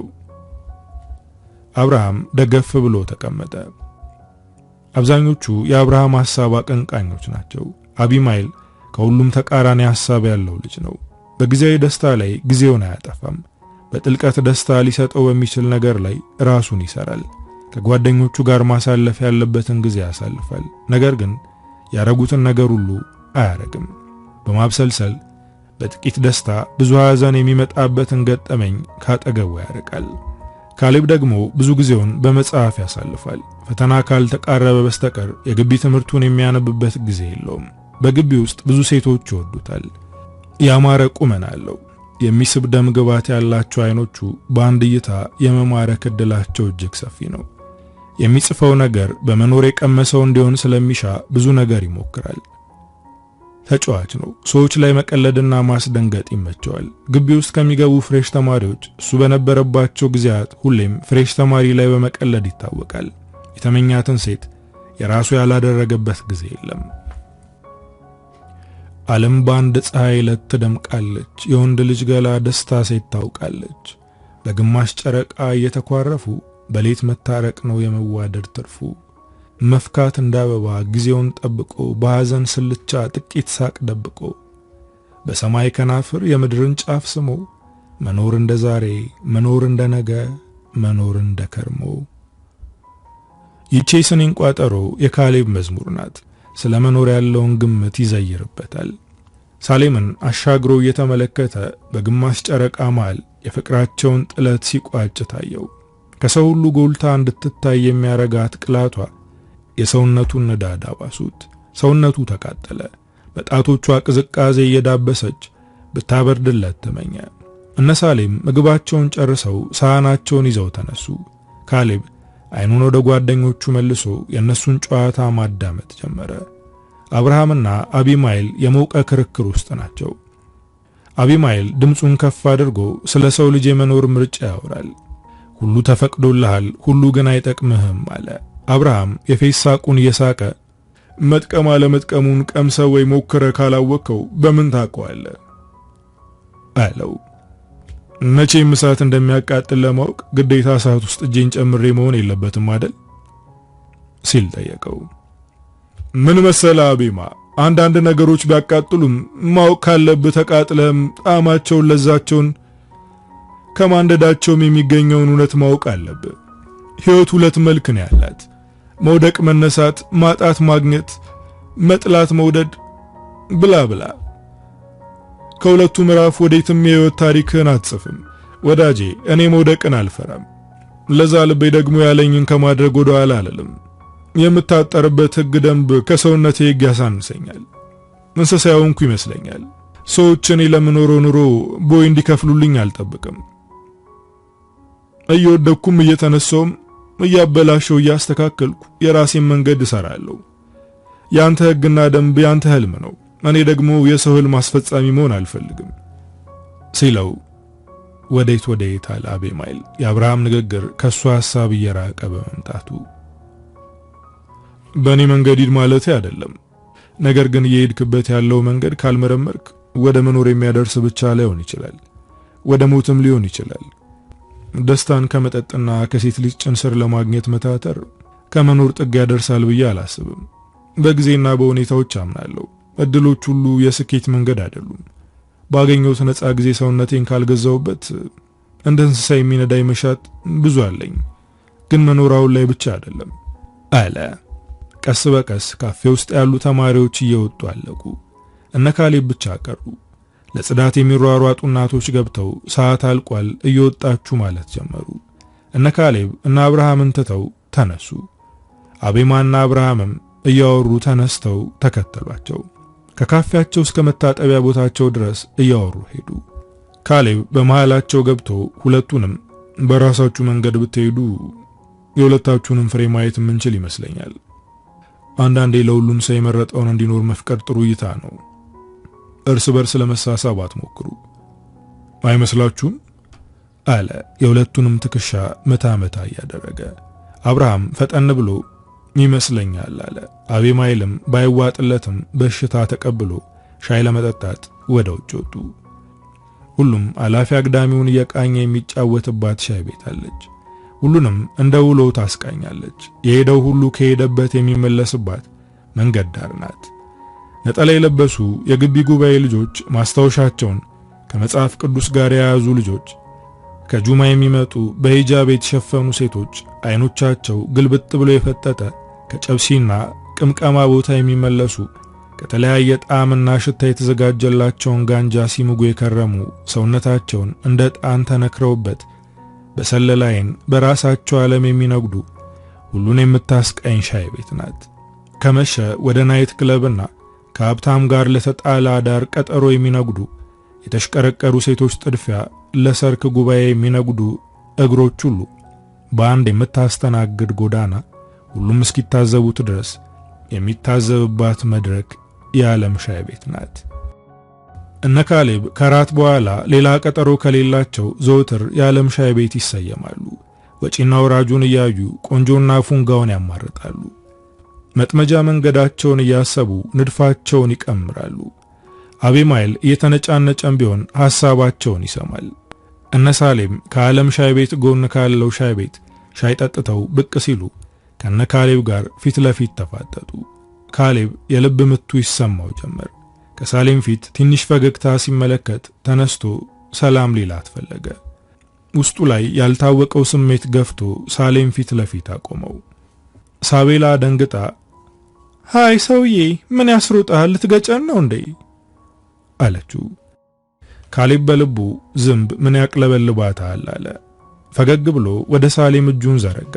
ሳሌም ሰላም አለችው። ሳቤላንም ሌሎቹንም ሰላም አላቸው። እጁ ላይ ግን የቀረው የሳሌም የእጁ ወዝ ነበር። ነገ የአባልነት ዝግጅት አለ ከቻልሽ እንድትመጪ ካንቺ ውጪ የተመዘገበ ሰው አለ ወይ ሲል ጠየቃት። አዎ እሷ ተመዝግባለች አለች ወደ አንዷ እጇን እየጠቆመች። አይ ጥሩ ይዘሻት ነይ አላት። ሳሌም በእሽታ አንገቷን ነቀነቀች። እሺቻው በቃ ብሎ ዞር ሲል ከኋላው ከሚሻገር ሰው ጋር ተጋጨ። ሳቤላ እየሳቀች ሃይ አንተ ሰው ማን ነው አስሮ የፈታህ አለችው። ካሌብ እቺ ልጅ አትፋታኝም እንዴ በሚል አይነት እይታ የንዴት ፈገግታውን ፈገግ ብሎ ወደ ጓደኞቹ ዞሮ ሄደ። ጓደኞቹ እስኪመጣ ድረስ አፍጥጠው ይመለከቱታል። ቁጭ ሲል እንኳን ደስ አለሽ ብሮ የተንከራተተች አይንሽ ማረፊያ ያገኘቻ አለ አብርሃም። ካሌብ ቆጣ ብሎ ሄይ እሷ እንደ ሌሎቹ ሴቶች አይደለችም አለ።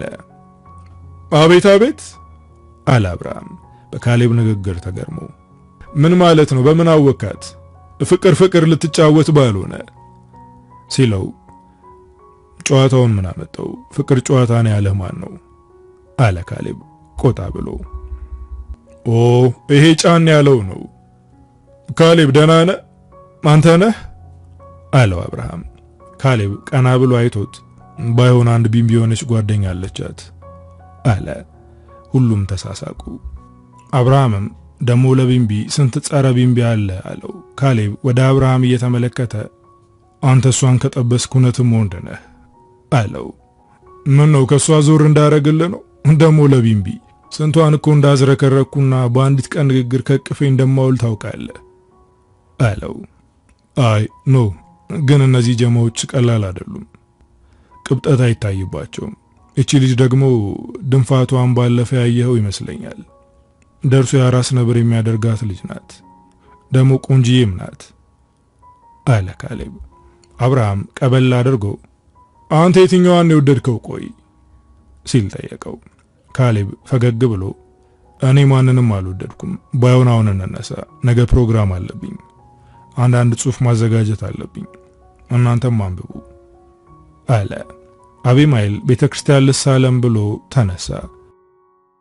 ሁሉም የጠጡበትን አዋተው ከፈሉና ወደ ግቢያቸው ገብተው ሁሉም ወደ የፊናቸው ተበተኑ። ካሌብ ወደ ዶርሙ ገብቶ ማስታወሻ ደብተሩንና ብዕሩን ይዞ ሁሌም ለመጻፍ የሚሄድበት ከወንዶች ዶርምና ዋርካው ጀርባ ያለች በዛፎችና በወርክሾፕ ዌርሃውሶች የተከበበች ከርቀት የግቢው ስታዲየም የሚታይባት ቦታ ሄዶ ቁጭ አለ። ጸጥ ያለች ስፍራ ነች። እሱና አልፎ አልፎ ለሙዚቃ ድምጻቸውን ለመግራት ከሚመጡ ልጆች ውጪ በብዙዎች አትዘወተርም። አንዳንዴ ደግሞ የከንፈር ወዳጆች እየመጡ ጊዜ ያሳልፋሉ። ካሌብ ከወንበሩ ላይ ቁጭ አለ። ባፍንጫው ቀስ ብሎ የሚነፍሰውን የጀንበር ንፋስ ማግ አደረገ። ሰውነቱን ለተፈጥሮ አሳልፎ ሰጠ። በህሊናው የሳሌምን መልክና እርጋታ እያጤነ ማስታወሻውን ከፍቶ የልቡን ሐሳብ በብዕሩ ሊቀዳ ብዕሩን ከማስታወሻው ላይ አኖረ። የሌት ጥልመት ገፎ ምድር ለወገግታ ስትታጭ እንዳለው ከጉንጮችሽ መሃል አንዳች የተለየ ደስታን አይቻለሁ። በሐሩር በረሃ እንደ ጠብታ ጠል ነፍስን የሚያረካ ፈገግታሽ ጥልቅ ነው እድሜን የሚያፈካ። ካሌብ የሳሌምን ቁመናና ጸባይ ያሰላሰለ በብዕሩ አዥጎደጎደው። በልቡ የሰረሰረው የሚያድር ስሜት የለም። ጸሐፊ ነውና ብግነቱንም ሆነ ፍሳውን በብዕሩ እየቀዳ ለወረቀቱ ያሸክማታል። እነ ሳሌም ዶርማቸው ተመልሰው እንደተለመደው ከሳሌምና ከሳቤላ ውጭ ያሉት ወደ ቤተ መጽሐፍ ተጓዙ። ሳሌም የተወሰነ ፊክሽን አንብቦ ለመተኛት፣ ሳቤላ ደግሞ ለጥናት እየተዘጋጁ ያንን ቅልብልብ ልጅ የተዋወቅሽው አለቻት። ሳሌም ቀና ብላ አይታ እንዳልገባው ሰው ማንን አለቻት። ያ ገጣሚ ነዋ አለች። ሳሌም የዛ ቀን ነዋ ልመዘገብ ይጃል ነበር፣ እሱ ነበር የመዘገበኝ ስትል መለሰችላት። ነው እንዴ አለች ሳቤላ። አዎ እና ደግሞ አንቺ እንደምትዩ ቅልብልብ አይመስለኝም አለች ሳሌም። ሳቤላ ፈገግ ብላ እኔ ሁሌ ሳይሆን እንደ ፍየል ቅልብልብ እንዳለ ነው አለቻት። ይሆናል በአንብቢያውን ፈተናችን ትንሽ ጊዜ ነው የቀረው። ሳሌም አልጋዋ ላይ ወጣች። ሳቤላም ወንበር ላይ ቁጭ ብላ ንባቧን ጀመረች። ሳሌም እየደጋገመች ካሌብ የጨበጠውን እጇን ትዳብሳለች። ዛሬም ሌላ የትዝታ ክምር ተሸክማ መግባቷን ስታስብ እንቅልፍ የማጣቷ ነገር አሳሰባት። ከፊቷ ያለውን ፈተና አሰበች። እናትና አባቷ ፊቷ መተው ድቅን አሉ። ሳሌም አንድ ውሳኔ ወሰነች። ቢያንስ ይህ ሴሚስተር እስኪያልቅ ካሌብን ልታገኝ ከምትችልበት ነገር ለመራቅ ወሰነች። ነገ ከሚኖረው ዝግጅትም ለመቅረት ወሰነች። ሳሌም በልቧ የሚመላለሰውን ስሜት ፈራችው። ልቧን ላለማዳመጥ ብዙ ሞከረች። ቀናቶች አለፉ። አንድ ቀን በመስኮት በኩል ወደ ውጪ ስትመለከት ካሌብ ሲያልፍ ተመለከተችው። ልቧን ደስታ ሞላት። ከዛን ቀን ጀምሮ ካሌብን እዛች መስኮት ጋር እየጠበቀች ትመለከተዋለች። የጅማ ዩኒቨርሲቲ ተማሪዎች በጭንቀት ማነቆ ታስረዋል። የፈተና ወቅቱ አስጨንቋቸው በመግባትና በመውጣት የሚያባክኑት ጊዜ የለም። ከአንዳንድ አልምጥ ተማሪዎች ውጪ ዩኒቨርሲቲዋ ለሁሉም እኩል ምላሽ የላትም። የተረዷት ብቻ የቀለምና የህይወት ትምህርት ተምረውባት ይወጣሉ። አንዳንዶች ደግሞ ነፍሳቸውን ተነጥቀው ከነበራቸው ስብዕና ልክ ረክሰው ይወጣሉ። በብዙ ፈተና የታጠረች ናት ትምህርቱ፣ መምህራኑ፣ ምግቡ፣ እጅግ ብዙ ነገሩ ፈተና ነው። ጊዜያት ነጎዱ። ሳሌም ከካሌብ ለመራቅ ብዙ ሞከረች። ካሌብም እሷን ለማግኘት ብዙ ሞከረ።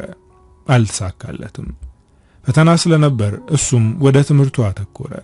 በመሃል አብርሃም በእጽ ዝውውር ተጠርጥሮ ታሰረ። ከብዙ እንግልት በኋላ ተፈታ። በግቢ ውስጥ ወሬው በብዙ ተወራ። እነ ሳሌም ጆሮም ደረሰ። ይህን ጊዜ ሳሌም ፍርሃት አደረባት። ነገር ግን ቀናት አለፉ። የግቢው ተማሪ ሁሉ የሴሚስቴሩን ውጤት እየጠበቀ ነው። ሴሚስቴሩ ከብዙ ጭንቀት በኋላ አልፎ ውጤት ተለቀቀ። የብዙዎች የሐዘን ጊዜ ናት። ይሆናል ያሉት ነገር ሁሉ አይሆንም። ከነሳሌም ዶርም 2 ልጆች ተጫሩ። አንዷ ፀሐይ ነበረች። ሁለቱም አዘኑ። ፀሐይ የግብርና ሳይንስ አጥንታ የመንደሯን ሰዎች የማኩራት ህልም ነበራት። በየቀኑ የሰውነቷን መጨመርና ማማር ያየች እንደሌሎቹ ተማሪዎች አትደሰትም ነበር። ምክንያቱም የመንደሩ ሰዎች የተመለስኩ እንደሆነ በልታ እየተጋደመች ተጭራ መጣች ብሎ ቡና መጠጫን የሚያደርገኝ ብላ ታስባለች። ያለችው ነገር አልቀረላትም። ፀሐይ ተጫረች። ለቅሷ እንደ ራሔል እንባ የመረረ ነበር። በልቧ ያለው ስጋት፣ ፍራቻ ማንም ሊረዳው የማይችል ጥልቅ ነበር። በአንድ ሳምንት ውስጥ ግቢውን ለቀው ሄዱ። ለነሳሌም በጣም አስከፊ አጋጣሚ ነበር። የጊዜው መንጎድ ሁሉን ያስረሳል። በማንም ህመም ላይ የመክረም ጊዜ የላቸውም። ሁሉም ከነፀሐይ ዕጣ ለመትረፍ በብዙ ይለፋሉ። የግቢ ቆይታቸውን ለማሰንበት ቀን ከሌት ሩጫቸው ተጧጡፏል። ሳሌምና ካሌብ በርቀት እይታ ብዙ ጊዜያትን አሳለፉ። አብርሃም ሳቤላን ለማጥመድ ብዙ ቢሞክርም ሳይሳካለት ብዙ ቀናቶች አሳለፈ። ሳቤላን ትቶ ሌሎች ፍሬሽ ተማሪዎችን በአሳይመንት በፈተና እያመካኘ ጓደኛ ማድረግ ቻለ። ከዛም ደግሞ በሻይ ቡና ሰበብ ይዟቸው እየወጣ ሜዳ ውስጥ እንዳለች ኳስ ይጫወትባቸዋል። አንድ ቀን ከአብርሃም ጋር የታየች ሴት ከዛች ቀን በኋላ በሕይወቷ ውስጥ ብዙ ነገሮች ይሞከራሉ። የብዙ ነገር ሱሰኛ ሆና ራሷን ታገኛለች። የግቢ ሕይወት ሁሉም እንዳሻ የሚሮጥባት የሚቦርቅባት ብቻ ሳትሆን ብዙዎች በብዙ ነገር ይፈተኑባታል። በእውቀት ልቀዋል የሚባሉ መምህራን ሳይቀር ለተማሪዎች ፈተና ናቸው። በተለይ ደግሞ በሴሰኛ መምህር ምክንያት ሕይወታቸው የሚበላሽባቸው እጅግ ብዙ ሴቶች አሉ። ሁሉም እንደ ቀን ፈቃድ ይዋሉ ቀናቶች ነጉደው እነ ሳሌም ዲፓርትመንት መርጠው ለክረምት ወደ ቤታቸው ገቡ። በሳሌም ልብ ውስጥ የተዘራው ስሜት ሳይበቅል ተኖም ሳይጠፋ ወደ ቤቷ ነጎደች። ቄራ ቄራ ይላል ያለው የዓለምን ጥቅርሻ የተሸከመ ኮቱን ወደ ታች የጎተተ ሳር ቤት ገብርኤል ቄራ አለ። ደግሞ ቄራ ነው አለ አንዱ ቦርሳውን የተሸከመ ወጣት። አዎ ቄራ ብሎ አስገባው። የብስራተ ገብርኤል ተማሪዎች በየመንገዱ በደንብ ልብሳቸው ተጀቡነው ይታያሉ። ሳር ቤት ገብርኤል ቄራ ይላል ወያለው። በየፌርማታው ልክ እንደ ሙሽራ መኪና ያጌጠች የገጠር ፈረስ ይመስል በአበባና በብልጭልጭ የተሽሞነሞነች መኪናውን እያስቆመ ይጭናል፣ ያወርዳል። አውቶቡሱ በብዙ ሰዎች ትንፋሽ ታፍኖ ይቀረናል። ሰው እርስ በርሱ እየተገፋፋ አትጋፉ ይላል መልሶ። ሁሉም መውረጃው ጋር ሲደርስ እንደምንም ከተጨነቀው አውቶቡስ ወርዶ ይሄዳል። አንዳንዱ ደግሞ ገንዘብ መክፈያ ሰዓቱ ስትደርስ ንጭንጩን ይጀምራል። እንዴ ቆይ እናንተ ገንዘብ እያደር ጭማሪ ይወልዳል እንዴ? ተው እንጂ ጃል፣ ምን ነው ጥሮተኛ ቆይ እንዴት ይኖር አሉ አንዱ አሮጊት ወያላውን እየተመለከቱ። የሙሽራ ጎጆ የመሰለች መኪና ወጪና ወራጁን እንዳመሉ ታስተናግዳለች። ስለት የሸረካከተው ሰሌዳ የሚመስለው ፊቱን እያጨማደደ ገንዘቡን ጥየቃ የሚንጎራደደው ወያላ ብቻውን ይጮሃል። የዓለም ድፍን መልክ ለመግጠጥ በሐሳብ እየታገለች ጭንቅላቷን ሐሳብ ወጥሮ ስስገላዋን ያጠጠረው ሳሌም ከተሳፋሪዎቹ መሃል በመስኮት በኩል ቁጭ ብላ አሻግራ ከመኪናው ውጭ ትመለከታለች።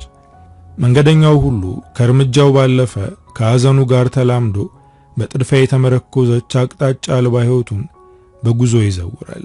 ማግኘትና ማጣት ተፈራርቀው የገፋቸው ክንዶች ዳግም ለማግኘትና ለማጣት ሳይታክቱ ከፀሐይ መውጣት ልክ ማልደው ዳግም ይዘረጋሉ።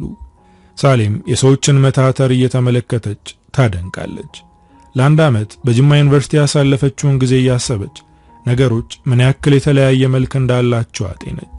ለረፍት ቤት በተቀመጠችባቸው ጊዜያት ብዙ ነገሮችን አሰላሰለች። ስለ ካሌብ ቀንና ሌሊት አጠነጠነች። እጅግ ናፈቃት። የማታቀው ንዳድ ሰውነቷን በላው። ያልታቀፈችው ያልዳሰሰችው ሰውነቱ ንዳዱ በሐሳብ ፈጃት። አይኑን ማየት ናፈቀች። ያሳለፈቻቸው ወራቶች የዓመታትን ያክል ራቁባት። ሳሌም በናፍቆት የነደደ ልቧን በትዝታ ፈረስ እያፈናጠጠች ያፈቀረችው ሰው ከተማ ትከትማለች። አንዴ ጅማ፣ አንዴ አዲስ አበባ እያለች ቄራ ደርሳ የወያላውን ቄራ መጨረሻ የሚል ድምፅ ከተጓዘችበት ትዝታ ባንናት። ከሚወርዱት ሰዎች መሃል ተሰልፋ ወረደች። የሳሌም አባት ቄራ ውስጥ ፈርኒቸር ቤት አላቸው። ሳሌም የመጀመሪያ ልጅ ናት። ከአባቷ ጋር የጓደኛ ያክል የተቀራረቡ ናቸው። ከዩኒቨርሲቲ ለረፍት ከተመለሰች ጊዜ ጀምሮ አባቷ ጋር መታ ስታግዘው ትውላለች። ሳሌም ለረፍት የመጣችበት ጊዜ አብቅቶ ወደ ግቢ ልትመለስ ጥቂት ቀናት ቀርተዋታል። በአይኖቿ የተራበችውን በልቧ የናፈቀችውን ሰው ለማየት እያንዳንዱን ቀን እየቆጠረች ታሳልፋለች። ቦርሳዋን ሸክፋ በሷን አሽጋ አስቀምጣለች። ቅድመ ዝግጅቷን የሚመለከቱት ቤተሰቦቿ እጅግ ተገርመውባታል። ሳሌም የናፈቀችው ቀን ደርሶ ወደ ግቢዋ ሄደች። ውስጧን የሞላው ተስፋ ጥልቅ ነበር። ለመጀመሪያ ጊዜ ግቢ ስትገባ ይህ ስሜት እሷ ጋር አልነበረም። አሁን ግን በደስታ ተሞልታ ጓደኞቿን ለማግኘት ካሌብን ለማየት ናፈቀች። ሳቤላ ሳሌም በመጣች በነጋታው መጣች። ሌሎቹም ቀስ እያሉ ዶርማቸውን ሞሉ። ዲፓርትመንት ሲለቀቅ ሳሌም የመረጠችው ሶፍትዌር ኢንጂነሪንግ ደረሳት። ደስታዋ እጅግ ጥልቅ ነበር። ይህን ዲፓርትመንት ስትመርጥ ከሴቶችም ከወንዶችም የተሻለ ውጤት ስለነበራት ያለምንም ቅድመ ሁኔታ ምርጫዋ እንደተሰጣት አያጠራጥርም። በጣም ወዳው የምትማረው ትምህርት እንደሆነ አትጠራጠርም። አንድ ስኒ ቡና ተጎንጭቶ የደስታ ወለሉ ላይ እንደሚንሳፈፈው ሰው ሳሌም ደግሞ መዝናኛ ነገሯ ኮድ ማድረግ ነው። ኮምፒውተሯን ከፍታ ማጥናት የጀመረችውን ወይ ደግሞ መጻፍ የጀመረችውን ኮድ ሳትጨርስ ሌላ ስራም አትጀምርም። የጀመረችውን ስትጨርስ በአዲስ ጉልበት ተሞልታ ለመጫወትና ለማረፍ ትዘጋጃለች። በቀጫጭን ጣቶቿ ሉጫ ጸጉሯን እያፍተለተለች ከመስኮት አሻግራ የምትናፍቀውን ሰው ሲያልፍ ለማየት የመስኮቱን ብረት ተደግፋ ትቆማለች። ከከተማው ወጣ ብሎ ያለው የጅማ ዩኒቨርሲቲ ቴክኖ ግቢ በብዙ ተማሪዎች ዘንድ ትምህርቱን ፍራቻ ካልሆነ በቀር ተፈላጊ ነው። የግቢው ጸጥታና ንጽህና ከሌሎች ግቢ ምግቡ የተሻለ መሆን ተወዳጅ ያደርገዋል። የነሳሌም ጓደኞች ቅዳሜና እሁድ ተመድበው ከሄዱበት ዋና ግቢ ሻወር ለመውሰድና የላውንቻቸውን ምግብ ለመመገብ ብቻ ብለው የሚመጡ በመታወቂያ አጭበርብረው የሚገቡ ብዙ ነበሩ። ከከተማው ወጣ ብሎ ከመሰራቱ ባለፈ አካባቢው በቀድሞ ጊዜ የመቃብር ስፍራ ነበር። ባዕድ አምልኮ ይደረግበት ነበር የሚባሉ አፈ ታሪኮች አብዝተው በተማሪዎች ይወራሉ። በተለይ ደግሞ ፍሬሽ ተማሪን ማስደንበሪያ ሌላኛው አፈ ታሪካቸው ነው። ሳሌም ለቀናት የናፈቀችውን ካሌብን ባለፈው ዓመት ሲያልፍ ታይበት ከነበረው መስኮት ጋር ቁማ ትጠብቃለች። ካሌብን ከረፍት ከተመለሰች ቀን ጀምራ አላየችውም። ጭንቀት ልቧን ወጥሮ ያዛት። ምን ማሰብ እንዳለባት ግራ ተጋባች። ወደ ሳቤላ ጠጋ ብላ እኔ ምልሽ ሳቢ አለቻት። ወዬ አለች ሳቤላ ወደ ሳሌም እየተመለከተች። ሳሌም በፍርሃት ቃሏን ወረወረች። ካሌብን ከመጣና የተሹ ታውቂያለሽ እንዴ አለች። ሳቤላ እየሳቀች ሃይ አንቺ ልጅ ወደሽዋል አይደል? እረፍት ሂደሽም አልረሳሽውም አለቻት። ሳቢ ደግሞ አለች ውሃ ዳር እንዳለች እንኮይ ፍንድሽ ያለ ዘንቦ የወጣለት ሰማይን የመሰለ ፊቷን እየዳበሰች። ሳቢ ደግሞ አለቻት ውሃ ዳር እንዳለች እንኮይ ፍንድሽ ያለ ዘንቦ የወጣለት ሰማይን የመሰለ ፊቷን እየዳበሰች። ውጪ ማስታወቂያ ተለጥፎ አይቼ ነበር ያየሽው መስሎኛል እኮ ስትል ሳሌም ልብ ምቷ ጨመረ። ደነገጠች። ከተቀመጠችበት ብድግ ብላ የምን ማስታወቂያ ነው የተለጠፈው አለች። ሳቤላ በሁኔታዋ ተደናግጣ ሃይ ኧረ አንቺ ልጅ ተረጋጊ፣ የሥነ ጽሑፍ ምሽት አዘጋጅተዋል፣ ስሙን አይቼው ነበር እዛ ላይ። ሳሌም ከቆመችበት ቁጭ አለች። ሳቤላ ትስቃለች። ተጭሯል ብለው የለጠፉ መስሎሽ ነው ልብሽን የትፋሽው? አይ አንቺ ልጅ የዋዛ አይደለም ይገባልሽ አለቻት። ሳሌም በራሷ ሁኔታ ተገርማ እኔም አላወቅኩትም ስሜቴን፣ ለመቼ ነው ይላል ዝግጅቱ አለቻት። ሳቤላ ዛሬ ማታ መሰለኝ የሚለው መቼም አንቀርም አለች ወደ ሳሌም እየተመለከተች። ሳሌም ፈገግ ብላ አልጋዋ ላይ ጋደም አለች። መጀመሪያ ካሌብን ያየችው ቀን ትዝ አላት። ካቀረበው ግጥም ጋር በልቧ ትዝታውን አፈሰሰች። ሳቤላ እንዘጋጅ እስክትላት ድረስ ሳሌም ካሌብን በማሰላሰል ቆየች። ከሳቤላ ጋር ልብስ መርጠው ለበሱ። ሁለቱም እጅግ ተውበዋል። ከመልካቸው ላይ አንዳች ነገር የሚነቀፍ የሚጣል የለም። እንደ አልማዝ ያበራሉ፣ እንደ ጨረቃ ቀዝቃዛ ሙቀት ይፈጥራሉ። ፍካታቸው ይጋባል። ሳሌም ይበልጡኑ ቀይ ገሏ ያፈካታል፣ ጎልታ እንድትታይ ያደምቃታል። ሳሌምና ሳቤላ ተያይዘው ወደ ተዘጋጀው ፕሮግራም ተጓዙ። ልክ እንዳለፈው ዓመት ደጋሾች ቀልብ የላቸውም። እንግዶቻቸውን ለመቀበል ይራወታሉ። አዳራሹ በብዙ ታዳሚዎች ግጥም ብሏል። ለስለስ ያለ ሙዚቃ በስሱ ይሰማል። የተለያዩ ስዕሎች መድረኩ ላይ ተሰቅለዋል። እነ ሳሌም ወደፊት ለፊት ካለው ወንበር ሄደው ቁጭ አሉ። ዛሬ ዝግጅቱን የሚያጋፍሩት ወንድና ሴት ሆነዋል። ወፈር ብላ አጠር ያለች ሴት ከሰውነቷ የተጣበቀውን የአበሻ ልብስ ለብሳ ወደፊት ብቅ አለች። ሰላምታዋን ለግሳ አብሯት ፕሮግራም የሚመራውን ወዳጇን ጠራችው። ባለፈው ፕሮግራሙን ሲመራ የብዙዎችን ልብ የገዛው ብቅ ብሎ በአፍገምጋሚ ድምፁ መድረኩን አደመቀው። በሙዚቃ መድረኩን እንዲከፍቱ የክለባቸውን ኳየሮች ወደ መድረክ ጋበዙ። የሚስረቀረቅ ድምፃቸውን ከፍ አድርገው የጥላውንን ፈልጌ አስፈልጌ ማዜም ጀመሩ። ሳሌም ከካሌብ የተላከ መልእክት መሰላት። ድንገት ዛሬ አይቶኝ ይሆናለች። በልቧ ራሷን መልሳ ጅላለች። ፕሮግራሙ ድምቅ አለ። የተለያዩ የሥነ ጽሑፍ ሥራዎች ቀረቡ። ሳሌም ካሌብን እየጠበቀች አንዱንም ከልቧውን አላዳመጠችም። ሳቤላ ሳሌምን እንደደበራት ገብቷታል። ወደ ጆሮዋ ጠጋ ብላ ሙች ስሙን አንብቤያለሁ አለቻት። ሳሌም ፈገግ አለች። ሁለቱ እየተንሾካሾኩ ካሌብ መድረኩ ላይ ወጥቶ ማይክ ተቀበለ። ሳሌምና ሳቤላ ቀና ሲሉ ከካሌብ ጋር ፊት ለፊት ተያዩ። የፊዚክስ የስበት ሕግ በመካከላቸው ጎልቶ ታየ። ያለማቋረጥ ተያዩ። ሳሌም ሄዳ ብታቅፈው ካሌብም መጥቶ ቢያቅፋት ተመኙ። ልብ የሚሸነቁር የፍቅር ጠባሳ የሚጥል ፈገግታ ለምን ትስቂያለሽ እንደዚህ በጌታ? ሳሌም ፈገግ አለች። አዳራሽ ውስጥ ያሉ ታዳሚዎችም አብረው ፈገግ አሉ። ወደ ታዳሚዎቹ አይኑን መልሶ አረታይ በሉልኝ ያንን ባዘቱ ጥርስ ትክደነው ግድ የለም ከሳቀች በኋላ የልቤን ትርታ አካል ያልቻለም ምን ያደርግልሻል የሞተ ሰው በድን በፍቅር ተራቅቶ አንቺን በመናፈቅ ሚባዝን መላእክቶ ምን ያደርግልሻል በምርኮኛ ጎጆ ሳንጃ መስበቀቴ አንዴ ከስሞልሻል በፍቅር አከላቴ። ካሌብ አንዴ ሳሌምን አንዴ ታዳሚዎቹን እየተመለከተ ግጥሙን ያነባል። የሳሌም ልብ አብረው ቅልጥ ይላል። የደም ዝውውሯ ውስጥ አንዳች የተለየ ነገር ተቀላቅሎ ሲዘዋወር ይሰማታል። ታዳሚው ሁሉ በካሌብ ግጥም ተመስጧል። የካሌብና የሳሌም ልብ በጥልቅ ተሳሰሩ፣ በፍቅር ገመድ ተጋመዱ። ካሌብ ግጥሙን ሲጨርስ ሁሉም ከልቡ ተነፈሰ። በአንድ ትንፋሽ ልባቸውን ሰብቆ የያዘውን ያነባበብ ዘዬውን አንዳች የፍቅር ከተማ ደርሶ መለሳቸው። ደጋግሞ ቢያነብ ተመኙ። የፕሮግራሙ ማብቂያ ነበር። ደጋሾቹ ታዳሚዎቻቸውን ሐሳብ አስተያየት እየጠየቁ መሸኘት ጀመሩ። ሳቤላ ሳሌምን እጇን ይዛ ነይና አገኘው አለቻት። እንዴ አለች ሳሌም። አይናውጣማ አንሆንም አለች ሳሌም አይናውጣማ አንሆንም ብላ አስባ። ሳቤላ እጇን ይዛ ከአዳራሹ ጀርባ ወዳለው መንገድ ዞር ሲሉ ካሌብና አብርሃም ደግሞ ወደፊት እየመጡ ፊት ለፊት ተገናኙ።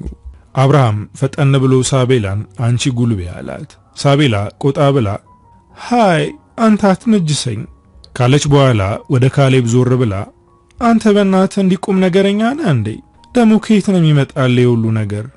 ስታወራ በሐረሪዎች ለዛ ስለሆነ ብዙ ሰው ደስ እያለ ያዳምጣታል። ካሌብ በፈገግታ ያው እንግዲህ ጸጋው ነው ብሎ ለሰላምታ እጁን ዘረጋ። ፈጠን ብላ ሰላም አለችው። አብርሃም ደግሞ ሳሌምን ሰላም አላት። በመጨረሻም ሳሌምና ካሌብ ተያዩ። ረጅም ዓመት በፍቅር ሕይወት ኑሮ ተነፋፍቆ የተገናኘ ሰው ይመስል በፍቅር ተያዩ። ሳሌም ለሰላምታ እጇን ስትሰጠው ጎተት አድርጎ ከደረቱ አቀፋት። በልባቸው ተሳሳቡ፣ ስሜታቸውን ተወራረሱ። ያለ ቃል የፍቅር ስበቱ ጎትቶ አጣበቃቸው። በናፍቆት ተቃቀፉ። ሳሌም በእጆቿ መልሳ ጥብቅ አድርጋ አቀፈችው። ለካሌብ የማፍቀሯን አሻራ ኖረችለት። ልቡ በደስታ ፈነጠዘችለት። አብርሃምና ሳቤላ እነ ሳሌምን ተገርመው ተመለከቷቸው። ሳቤላ ድምጿን ከፍ አድርጋ ሃይ እናንተኛ ማናቀው ነገር አለ እንዴ? ምንድነው እንደዚህ መጣበቅ? ነይ ነይ አንቺ ብላ ሳሌምን ወደ እሷ ጎትታ አስጠጋቻት። ካሌብ እየሳቀ ወደ ኋላ ጠጋ አለ። አብርሃምና ሳቤላ ያለማቋረጥ ያወራሉ። ሳሌምና ካሌብ ከኋላ እየተመለከቷቸው ከቫርኔሮ ጀርባ ካለችው መንገድ ወክ ያደርጋሉ። ካሌብ አልፎ አልፎ ዞር እያለ ሳሌምን ያያታል። ለምን እንደጠፋች ጠየቃት። ሳሌም ሴሚስተሩ ከብዷት እንደነበር ነገረችው። ግን አለች። ግን ምን አላት። እንደዚህ ተረጋግቼ በሙሉ ልቤ ላገኝህ የምፈልግ አይነት ሰው ስለሆንክ ነው አለችው። ካሌብ ደስታ አደለቀው። ያኔ የመጀመሪያ ዓመት ስለነበር ውጤት መስራት የምፈልገውን ዲፓርትመንት አቺቭ ማድረግ ነበረብኝ አለችው። ካሌብ ቆራጥነቷን አደነቀ። እንዳንቺ የምትል ሴት ገጥማኝ አታውቅም አላት። እኔ በህይወት ቀልድ አላውቅም። ድጋሚ መኖር እድል የሌለው ሰው እንዴት በአንዲት እድሉ ይቀልዳል? እንዴት ማለት ያብራሩልኝ እመቤት አላት። ሳሌም ፈገግ ብላ ተመለከተችውና በጊዜ ውሳኔ አምናለሁ። ማለት በጊዜ ሁሉን በማድረግ ህይወትን በጥንቃቄ በመኖር አምናለሁ። በእርግጥ የፈጣሪ ገዛ ትልቁን ቦታ ቢወስድም ነገር ግን እኛ ነፃዎች ነን። ህይወታችንን እንደምንፈልገው አድርገን የመቅረጽ ኃላፊነቱ በራሳችን እጅ ነው። በአንዲት ቀን ትዕግስት ማጣት የዘላለም ህይወትን ማበላሸት አለ። እኔ እዚህ ቦታ ስመጣ በብዙዎች ታምኖብኝ ነው። እምነቴን መብላት አልፈልግም። ለዛ እያንዳንዱን መንገዴን ንቁ ሁኜ ለመራመድ እሞክራለሁ። ለዛ ነው ያቺን ሰዓት ስሜቴን ስላላመንኳት በዝምታ ማሳለፍ ነበረብኝ። መንገደኛ ሁሌም ጥንቁቅ መሆን አለበት። ካሌብ ንግግሯን አቋርጦ የትኛውን ስሜትሽን አላት ቆም ብሎ። ሳሌምም ቀና ብላ አይታው አንተ እንዴት አሳለፍክ አለችው ጥያቄውን እያረሳሳች። ካሌብ ፈገግ ብሎ እሺ ሁሌ የምጽፍባት ቦታ አለች ወደዛ እንሂድ አላት። ሳሌም ፈገግ ብላ እሺቷን ገለጸች። አብርሃምን ጠርቶ በቃ እዛ ቦታ ነን አለ። ሳቤላ ዞር ብላ የት አለች። አብርሃም ሳቤላን ኧረ አንቺ ልጅ አየር እንልቀቅ፣ እሱ የሚጽፍበት ቦታ አለ እዛ ነው የሚሆነው አላት። ካሌብ ይዟት ሄደ። እንደተለመደው የሰላም ንፋስ ይነፍስባታል። ጸጥታ ረቦ የልብን ጩኸት ሊገዛ ይፈጥናል። ሁሌ ከሚቀመጥባት ቦታ ቁጭ አሉ። ሳሌም ዞር ዞር እያለች በዓይኖቿ አካባቢውን ቃኘች። በጣም ደስ ይላል አለችው። አዎ በጣም አለ። በዝምታ ቁጭ ብለው የእግዚአብሔርን ሥራና ቸርነት፣ በጎነት በስነ ፍጥረቱ የቃኙ አደነቁ። የነፋሱ ሽውታ ስሜታቸውን እያዋሃደ ተመሳሳይ የሕይወት ምዕራፍ ገጽ ላይ አኖራቸው። ሳሌም ከካሌብ ትከሻ ላይ ራሷን ደገፍ አረገች። የጎረምሳው ልብ በዳግም ፍቅር ተሞላ። ለብዙ ቀን እዚህ ቦታ መጥቼ ስላንቺ ጽፌያለሁ፣ ስላንቺ አስቤያለሁ፣ ስላንቺ አውርቻለሁ አላት። የሚፍገመገም ድምጹን የፍቅር ወላፈን ሳል አድርጎት ለስለስ ብሎ ያዜመ። እውነት ስለኔ አለች ሳሌም ቀና ብላ። ካሌብ ወደ ሰውነቷ ጠጋ ብሎ ወደ ፊቱን አዙሮ ቡዝዝ ያሉ አይኖቹ፣ በፍቅር የተሞሉ አይኖቹ የሳሌም አይንን እየተመለከቱ እውነት አላት። እጅግ ብዙ ሳስብሽ ነበር። እኔ ተራ ዱርዬ ተማሪ ነኝ። ቁም ነገር ልቤን ነክቶት አያውቅም። ያንቺ አንድ ቀን እይታ ግን ብዙ ነገር የለወጠው። እንዲሁ ስላወቅኩሽ በፍቅርሽ ሐረግ ተጠለፍኩ። ለመኖር ጓጓው። ለመጻፍ ብዕሬ በረታች። ካሌብ ስሜቱ ጋለ። ሳሌም በንግግሩ ቀለጠች። በግልጽነቱ በሐሴት ተሞላች። ካሌብ ይበልጡኑ እየተጠጋ ሳሌም ልዩ ስበት አለሽ፣ እጅግ ውብ ነሽ። እርጋታሽ የተንቀለቀለን ቅብዝብዝን ያሰክናል። የሚጋባ ጸዳል ባለቤት ነሽ። አፍቅሬሻለሁ አለ ከመጤ ማምለጥን ያክል ካንደበቱ አምጦ አውጥቶ። ሳሌም ያለምንም መልስ አተኩራ ተመለከተችው። በደስታ ተመለከተችው። በናፍቆት ተመለከተችው። ካሌብ የሚገፋውን ስሜት መቆጣጠር ተሳነው። ከፊቱ እንደ መልአክ የምታበራ ከናፍሮቿ የገነትን እንጆሪ የመሰሉ ሳሌምን እየተመለከተ ስሜቱን መቆጣጠር ተሳነው። በቀስታ ወደ ከናፍሮቿ ሳይታወቀው ጠጋለ። ሳሌም ዞር ብላ አቀፈችው። ተቃቀፉ። ካሌብ ሀፍረት ተሰማው። ምን ያንቀዠቅዣል የሚል ድምፅ ከአእምሮ አቃጨለበት። ይቅርታ አላት ሳሌምን። ሳሌም ያለምንም መልስ ጥብቅ አድርጋ አቀፈችው። በደስታ ተሞሉ። በግማሽ የመስከረም ጨረቃ ፍቅራቸውን አጸደቁ። ግጥሞችን በጣም ነው የምወዳቸው አለችው ቀና ብላ። ካሌብ እኔንስ አላት። መጀመሪያ አንድ ግጥም ይባልልኝና ነዋ አለች። እሺ አለ። አንድ ቀን ትዝ ይልሻል ዓለም ሻይ ቤት አጠገብ ያገኘሁሽ ጊዜ? አዎ ለመጨረሻ ጊዜ በቅርብ ያየው ያኔ ነበር። የዛ ቀን ነው የጻፍኩት ብሎ ማስታወሻውን ገለጥ አደረገ። የሌት ጥልመት ገፎ ምድር ለወገግታ ስትታጭ እንዳለው ከጉንጮችሽ መሃል አንዳች የተለየ ደስታን አይቻለሁ። በሐሩር በረሃ እንደ ጠብታ ጠል ነፍስን የሚያረካ ፈገግታሽ ጥልቅ ነው ዕድሜን የሚያፈካ። ነይ ልውደድሽ እኔ መናገሻ ሁኚኝ ልቀፍሽ አንድ አፍታ። የፍቅር ብሶቱ ሮሮ ብዙ ነው የተነኩለታ። ተረጂን ግድ የለም ዘማዊ በሆንም ሴሰኛ በሆንም ያደፈ ዕድሜ። አልባስጥሮስ ይዤ እግርሽን አጥባለሁ ስላንቺ በንባዬ። ዳግም ላልመለስ ከትላንት ብክነቴ። ሳላቀው ተረታው በአንድ ቀን ፈገግታሽ ዘላለም በረታው። አበቃው አለ ካሌብ በስስት እየተመለከታት። ደስ ይላል አለች በደስታ ተሞልታ። ግጥሜን ብቻ ነው የምትወጁ አላት። ሳሌም ፈገግ ብላ አሁን ተነስ በጣም መሸ እኮ በእኛ አላት እንደ ልጅ እየተለማመጠ። ሳሌም ጥብቅ አድርጋ ጉንጩን ሳመችው። ከተቀመጠችበት ተነስታ አንተንም ብለው እርምጃ ጀመረች። ካሌብ ተነስቶ ቆመ። እኔንም ምን አለ ድምጹን ከፍ አድርጎ። ሳሌም ራቅ ብላ ከቆመችበት ዞር ብላ በለውሳስ አንተንም እወድሃለሁ አለችው።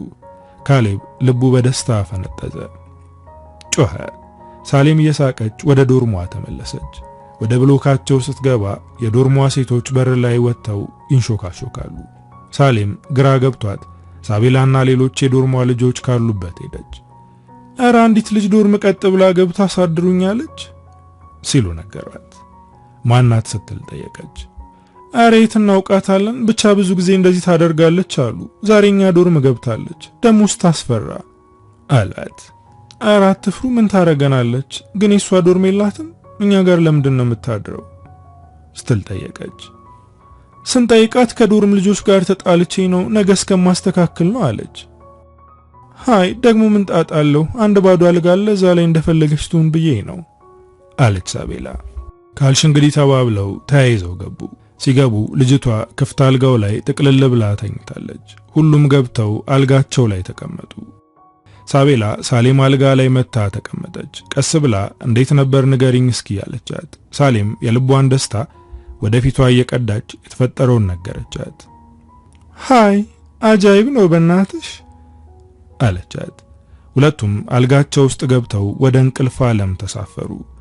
ወደ 10 ሰዓት አካባቢ ሳሌም ሽንት ቤት ለመሄድ አይኖቿን ስትገልጥ አሳድሩኝ ብላ የገባችው ልጅ አልጋዋ አጠገብ መታ አፍጥጣ ተመለከተቻት። ሳሌም ጩኸቷን ለቀቀችው። ልጅቷ የዶርሙን በር ከፍታ ወጣች። ሁሉም ደንግጠው ተነሱ።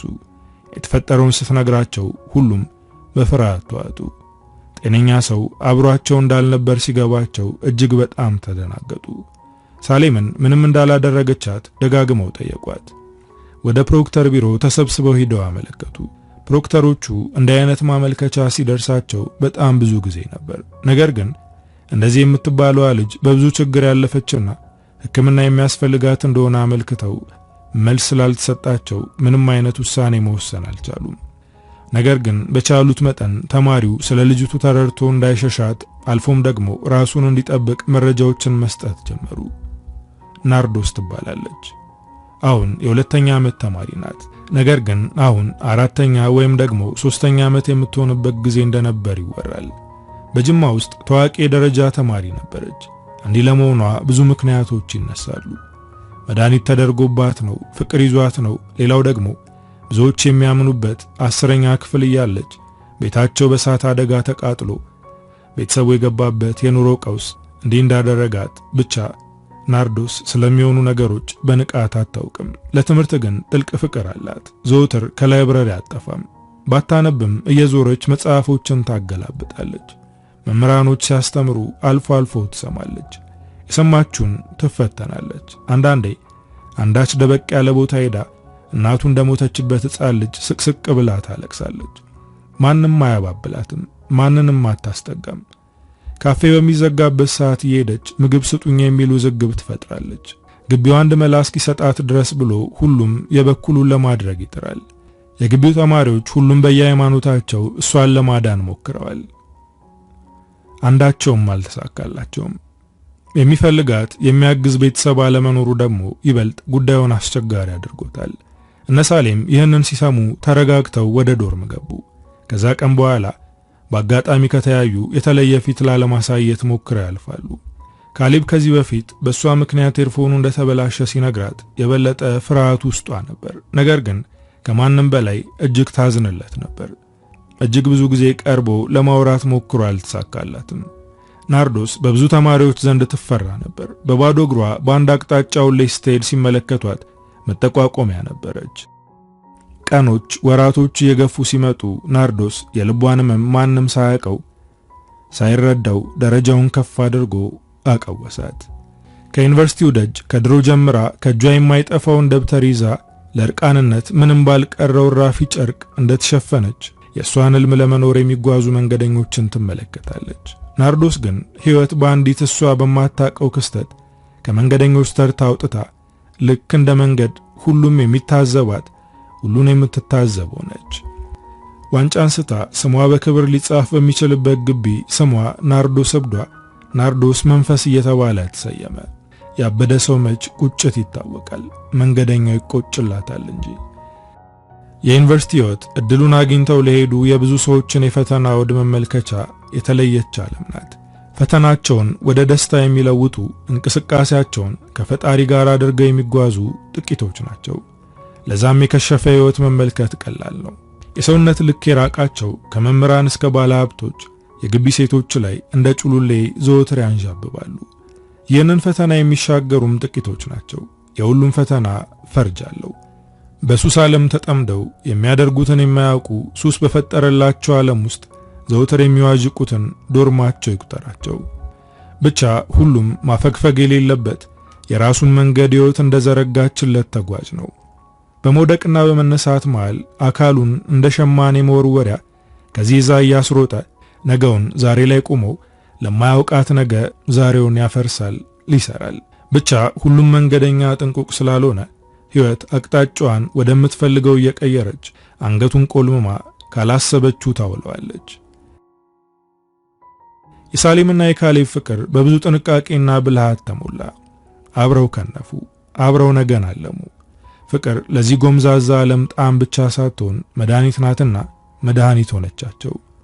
በካሌብ የግጥም ቃል እየተቃኘ በሳሌም ማስታወስ እየታገዘ ወራቶችን አሳልፎ ዓመት አስቆጠረ። አንቨርሰሪያቸውን ለማክበር አብርሃምና ሳቤላን ይዘው ከግቢ ወጡ። ካሌብ የፍቅር አጋሩን ድንቅ ዝግጅት አዘጋጅቶ ድንገት አስፈነጠዛት። እጆቿን ይዞ በጥላውን ገሰሰ የህይወት አስደነሳት። ሳሌም የደስታ ጥጓን በካሌብ ልብ ውስጥ አኖረች። አብርሃምና ሳቤላ ከተቀዳው ወይን እየተጎነጩ ሞቅ ሲላቸው ተያይዘው ወጡ። እነ ሳሌም ጥሩ ምሽት አሳልፈው ወደ ግቢያቸው ተመለሱ። ሳሌም ዶርም ስትገባ ሳቤላን አላገኘቻትም። ቀጥታ ካሌብ ጋር ደውላ የአብርሃምን መኖር ጠየቀች። እሷ ለመኖሩን ስትሰማ ጥሩ አልተሰማትም። ስለ አብርሃም ደጋግማ ከሰማችው አንጻር እጅግ ፈራች። ደጋግማ ስትደውል ስልካቸው አይነሳም። ሳሌም ከብዙ ጭንቀት በኋላ እንቅልፍ ወሰዳት። ጠዋት ከእንቅልፏ ስትነሳ አሁንም ሳቤላ የለችም። ደጋግማ ደወለች፣ አታነሳም። ከሰዓታት በኋላ ሳቤላ ደወለች፣ እያለቀሰች ነበር። ሳሌም ልቧ እጅጉን ደነገጠ። እየጮኸች ምን እንደገጠማት ደጋግማ ጠየቀቻት። ሳቤላ ነይልኝ ብቻ ነበር የምትላት። ሳሌም ነይ ከተባለችበት ቦታ ስትሮጥ ከነፈች። ከቦታው ስትደርስ ሳቤላ አልጋ ላይ ቁጭ ብላ ታለቅሳለች። አብርሃም በጭንቀት ሊያናግራት ይሞክራል። ሳሌም ስትሮጥ አብርሃምን ገፍትራ ሳቤላን አቀፈቻት። ደጋግማ ምን እንደተፈጠረ ትጠይቃታለች። አይኖቿ እንባ እየፈሰሱ ሳሌም አላውቅም፣ ግን በቃ አብረን ተኝተናል፣ አብረን ባልገናል፣ አላውቅም እንዴት እንደተፈጠረ እሱን ጠይቂው አለች እያለቀሰች። አብርሃም ያለመደበትን በጭንቀት ተሞልቶ ሳሌም እባክሽ፣ እኔ እንዴት እንደዚህ ሊፈጠር እንደቻለ አላውቅም፣ እባክሽ አስቤበት የሆነ ነገር በፍጹም የለም፣ ግን በጣም ስንጠጣ እንደነበር አውቃለሁ፣ እባክሽ ሳቢ። አብርሃም ለየትኛውም ሴት ክብር ግድ ኑሮት አያውቅም። እጅግ ብዙ ሴቶችን ሕይወት አበላሽቷል። እንደዚህ አይነት የጸጸት ስሜት ታይቶበት አያውቅም። ሳቤላ የአብርሃም ድምጽ ይበልጥ አበሳጫት። ለምን አትሄድም ከዚህ? እዚህ ምን ታደርጋለህ? ሂድልኝ እያለች በንዴት አጓራችበት። ሳሌም ተነስታ ውጣ በቃ አለችው። ወደ ካሌብ ደውላ እንዲመጣ ጠየቀችው። ካሌብ ሲመጣ እጅግ ተበሳጭቶ ነበር። ደጅ የቆመውን አብርሃምን የተሻልክ ደህና የሆንክ በሕይወት ቀልድ ያቆምክ መስሎኝ ነበር። ዳግም በሴት ሕይወት ለመቀለድ ልብህ የሚጠጠር አልመሰለኝም ነበር። እንዴት እንደዚህ ታደርጋለህ አብርሽ? በቃ ጭንቅላት በምንም አይስተካከልም ማለት ነው። ካሌብ እጅግ ተበሳጭቶ ትከሻውን ገፋ አድርጎት ወደ ውስጥ ገባ። ሳቢ በጣም አዝናለሁ አለ ያቀፋት። ሳቤላ ይበልጡን አለቀሰች፣ እጅግ አለቀሰች። በቃ አሁን እባክሽ ላለፈ ነገር ራሽን አትጉጂ። መመለስ የማንችለው ስህተት ነው። እኛ ነን ጥፋተኞች።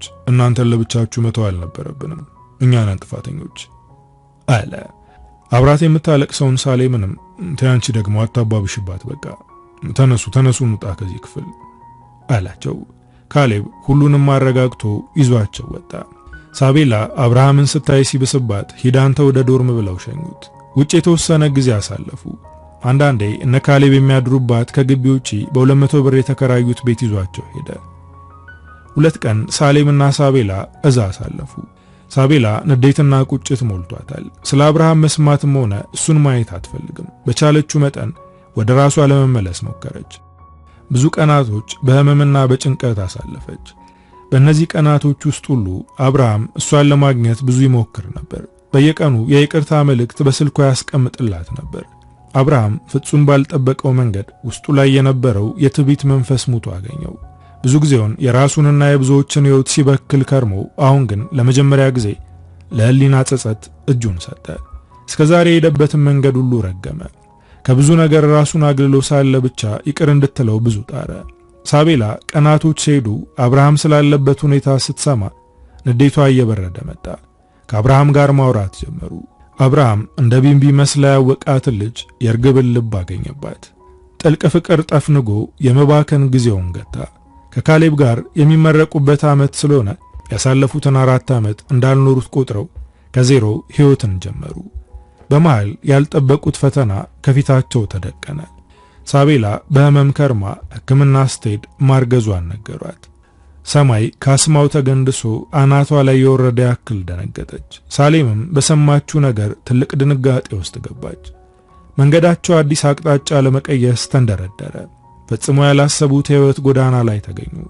ለውሳኔ የማይመች ጠባብ መንገድ ከፊታቸው ተደቀነ። ለአራቱ ጓደኛሞች ይሄ ክስተት ለአንዳች ነገር ማንቂያ፣ እስከ ዛሬ ለተጓዙት ጉዞ ደግሞ ማብቂያ ነበር። ምርጫ አልባ ጥያቄ ከፊታቸው ተደቅኖ መፈናፈኛ አነሳቸው።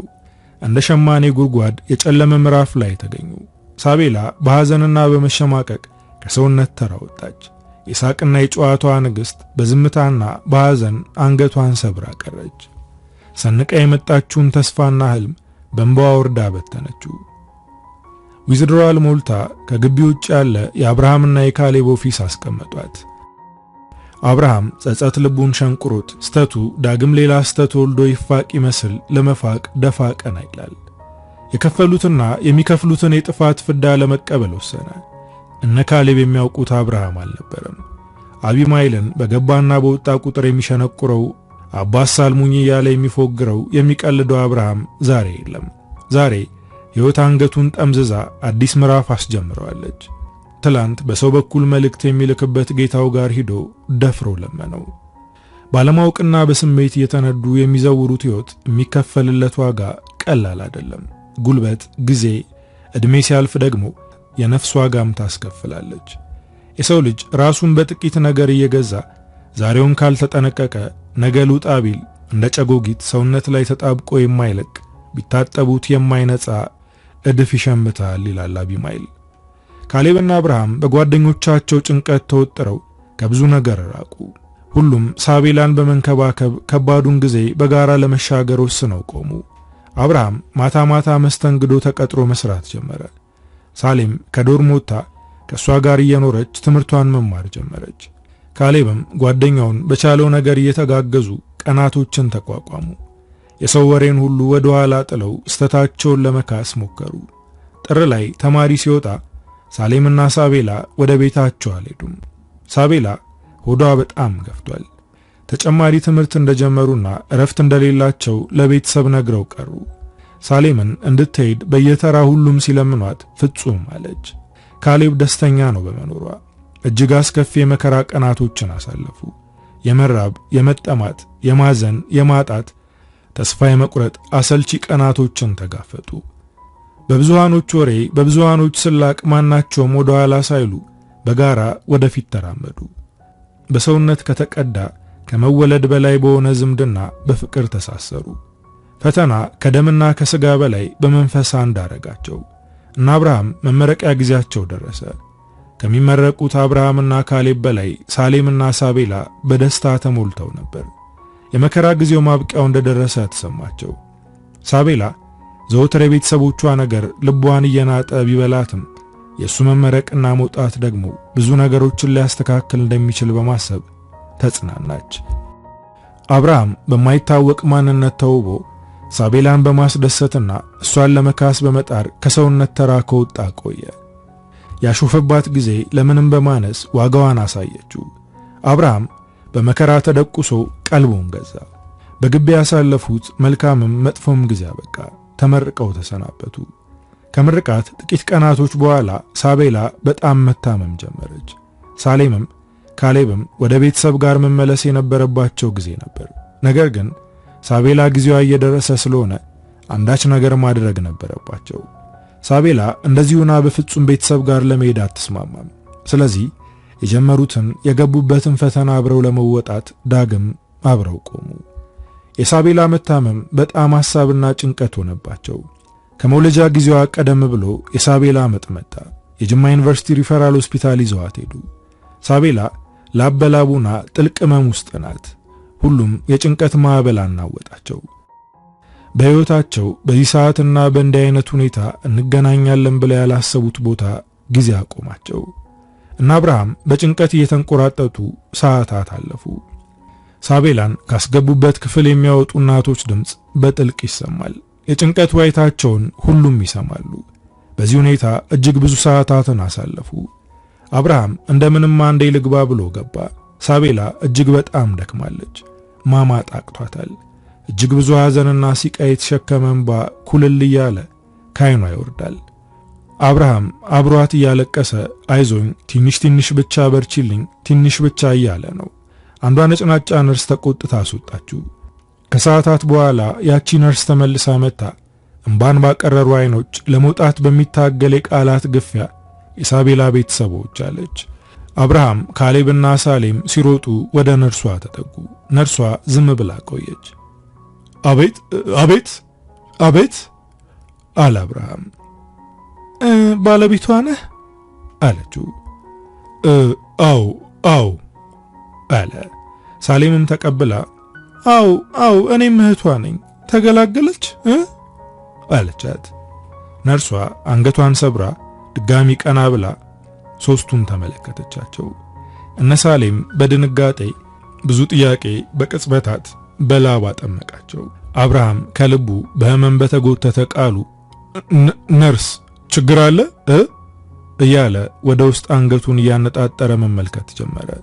ነርሷ ተገላግላለች ግን አለች። ግን ከሚለው ቃል ጋር ዘለላምባ አብሮ ወረደ። ግን ምን አለች ሳሌም አይኖቿ እየፈጠጡ። ግን እሷን ማትረፍ አልቻልንም አለች። የሐምሌ መብረቅ የወረደባቸው ይመስል ልባቸው ተቃጠለ። ምን ማለት ነው? ምን ሆነች? ለምን? ልባቸው ተቃጠለ። የሐዘን ድር ጥፍንግ አድርጎ ያዛቸው። ቀልቡን የገዛባት ሕይወቷን ህልሟን የተወችለት ሳቤላ ነፍሱ ላይ ጥልቅ ጠባሳ ኑራ አይኖቿን ከደነች። ልባቸውን የማይመረምር ጥልቅ ሐዘን ወጋቸው። ሆስፒታሉ በሶስት ሰዎች የሐዘን ድምፅ ተጥለቀለቀ። ወጪና ወራጁ አብሮ አነባላቸው። ሐዘናቸውን የሰማ ያወቀ ሁሉ ደረት ደቃላቸው። የጊዜ ፍርድ ዘንበል ብሎ ለሞት ሲያመዝን ለመኖር የሮጡበት የከፈሉት ዋጋ ባለመኖር ተለክቶ ደራሽ የሞት መልአክ ይዞት ሲከንፍ ታያቸው። የማይሽር የማይድን ህመም ከልባቸው ተወለደ። በመኖር ተስፋ አዘኑ፣ በመሰንበት ተስፋ ተቆጩ። ለሳቤላ ሞት ሁሉም ራሳቸውን አጡ። አብርሃም ለመቀወስ ተንደረደረ። የሐዘን ጥልቅ የጸጸት ጦር ጠፍንጎ ከህሊና ውጭ አረገው። አብርሃም እብዱ ተባለ። ሕይወት በዜሮ ተባዛች። አብርሃም ልክ እንደ ናርዶስ እብዷ መጨረሻው መቀወሱ ነው፣ ከጎዳና ቀረ። መንገደኛ የመንገዱን አቅጣጫ አያውቀውም። ለመኖር ለማደግ የወጣች ነፍስ ሞታ በአራት ማዕዘን ሳጥን ተከፍና ተላከች። መንገድና ሕይወት አንድ እውነት አላቸው፣ መነሻቸው እንጂ መድረሻቸው ምንም ነው። በሰው ሊና ያልታሰበ ምንም። ካሌብና ሳሌም ምርር ብለው እያለቀሱ በጥያቄ ለሚፈትናቸው ትንሽ ልጅ የዛሬ 14 ዓመት አንተ ተወለድክ፣ የዛሬ 14 ዓመት እሱም እንደዚህ ሆነ፣ የዛሬ 14 ዓመት ሳቤላ ሞተች አለ ካሌብ እንባውን እየጠረገ። ምትክን ይዘው ወደ ቤታቸው ተመለሱ። አበቃው። ከምስጢር ይልማ።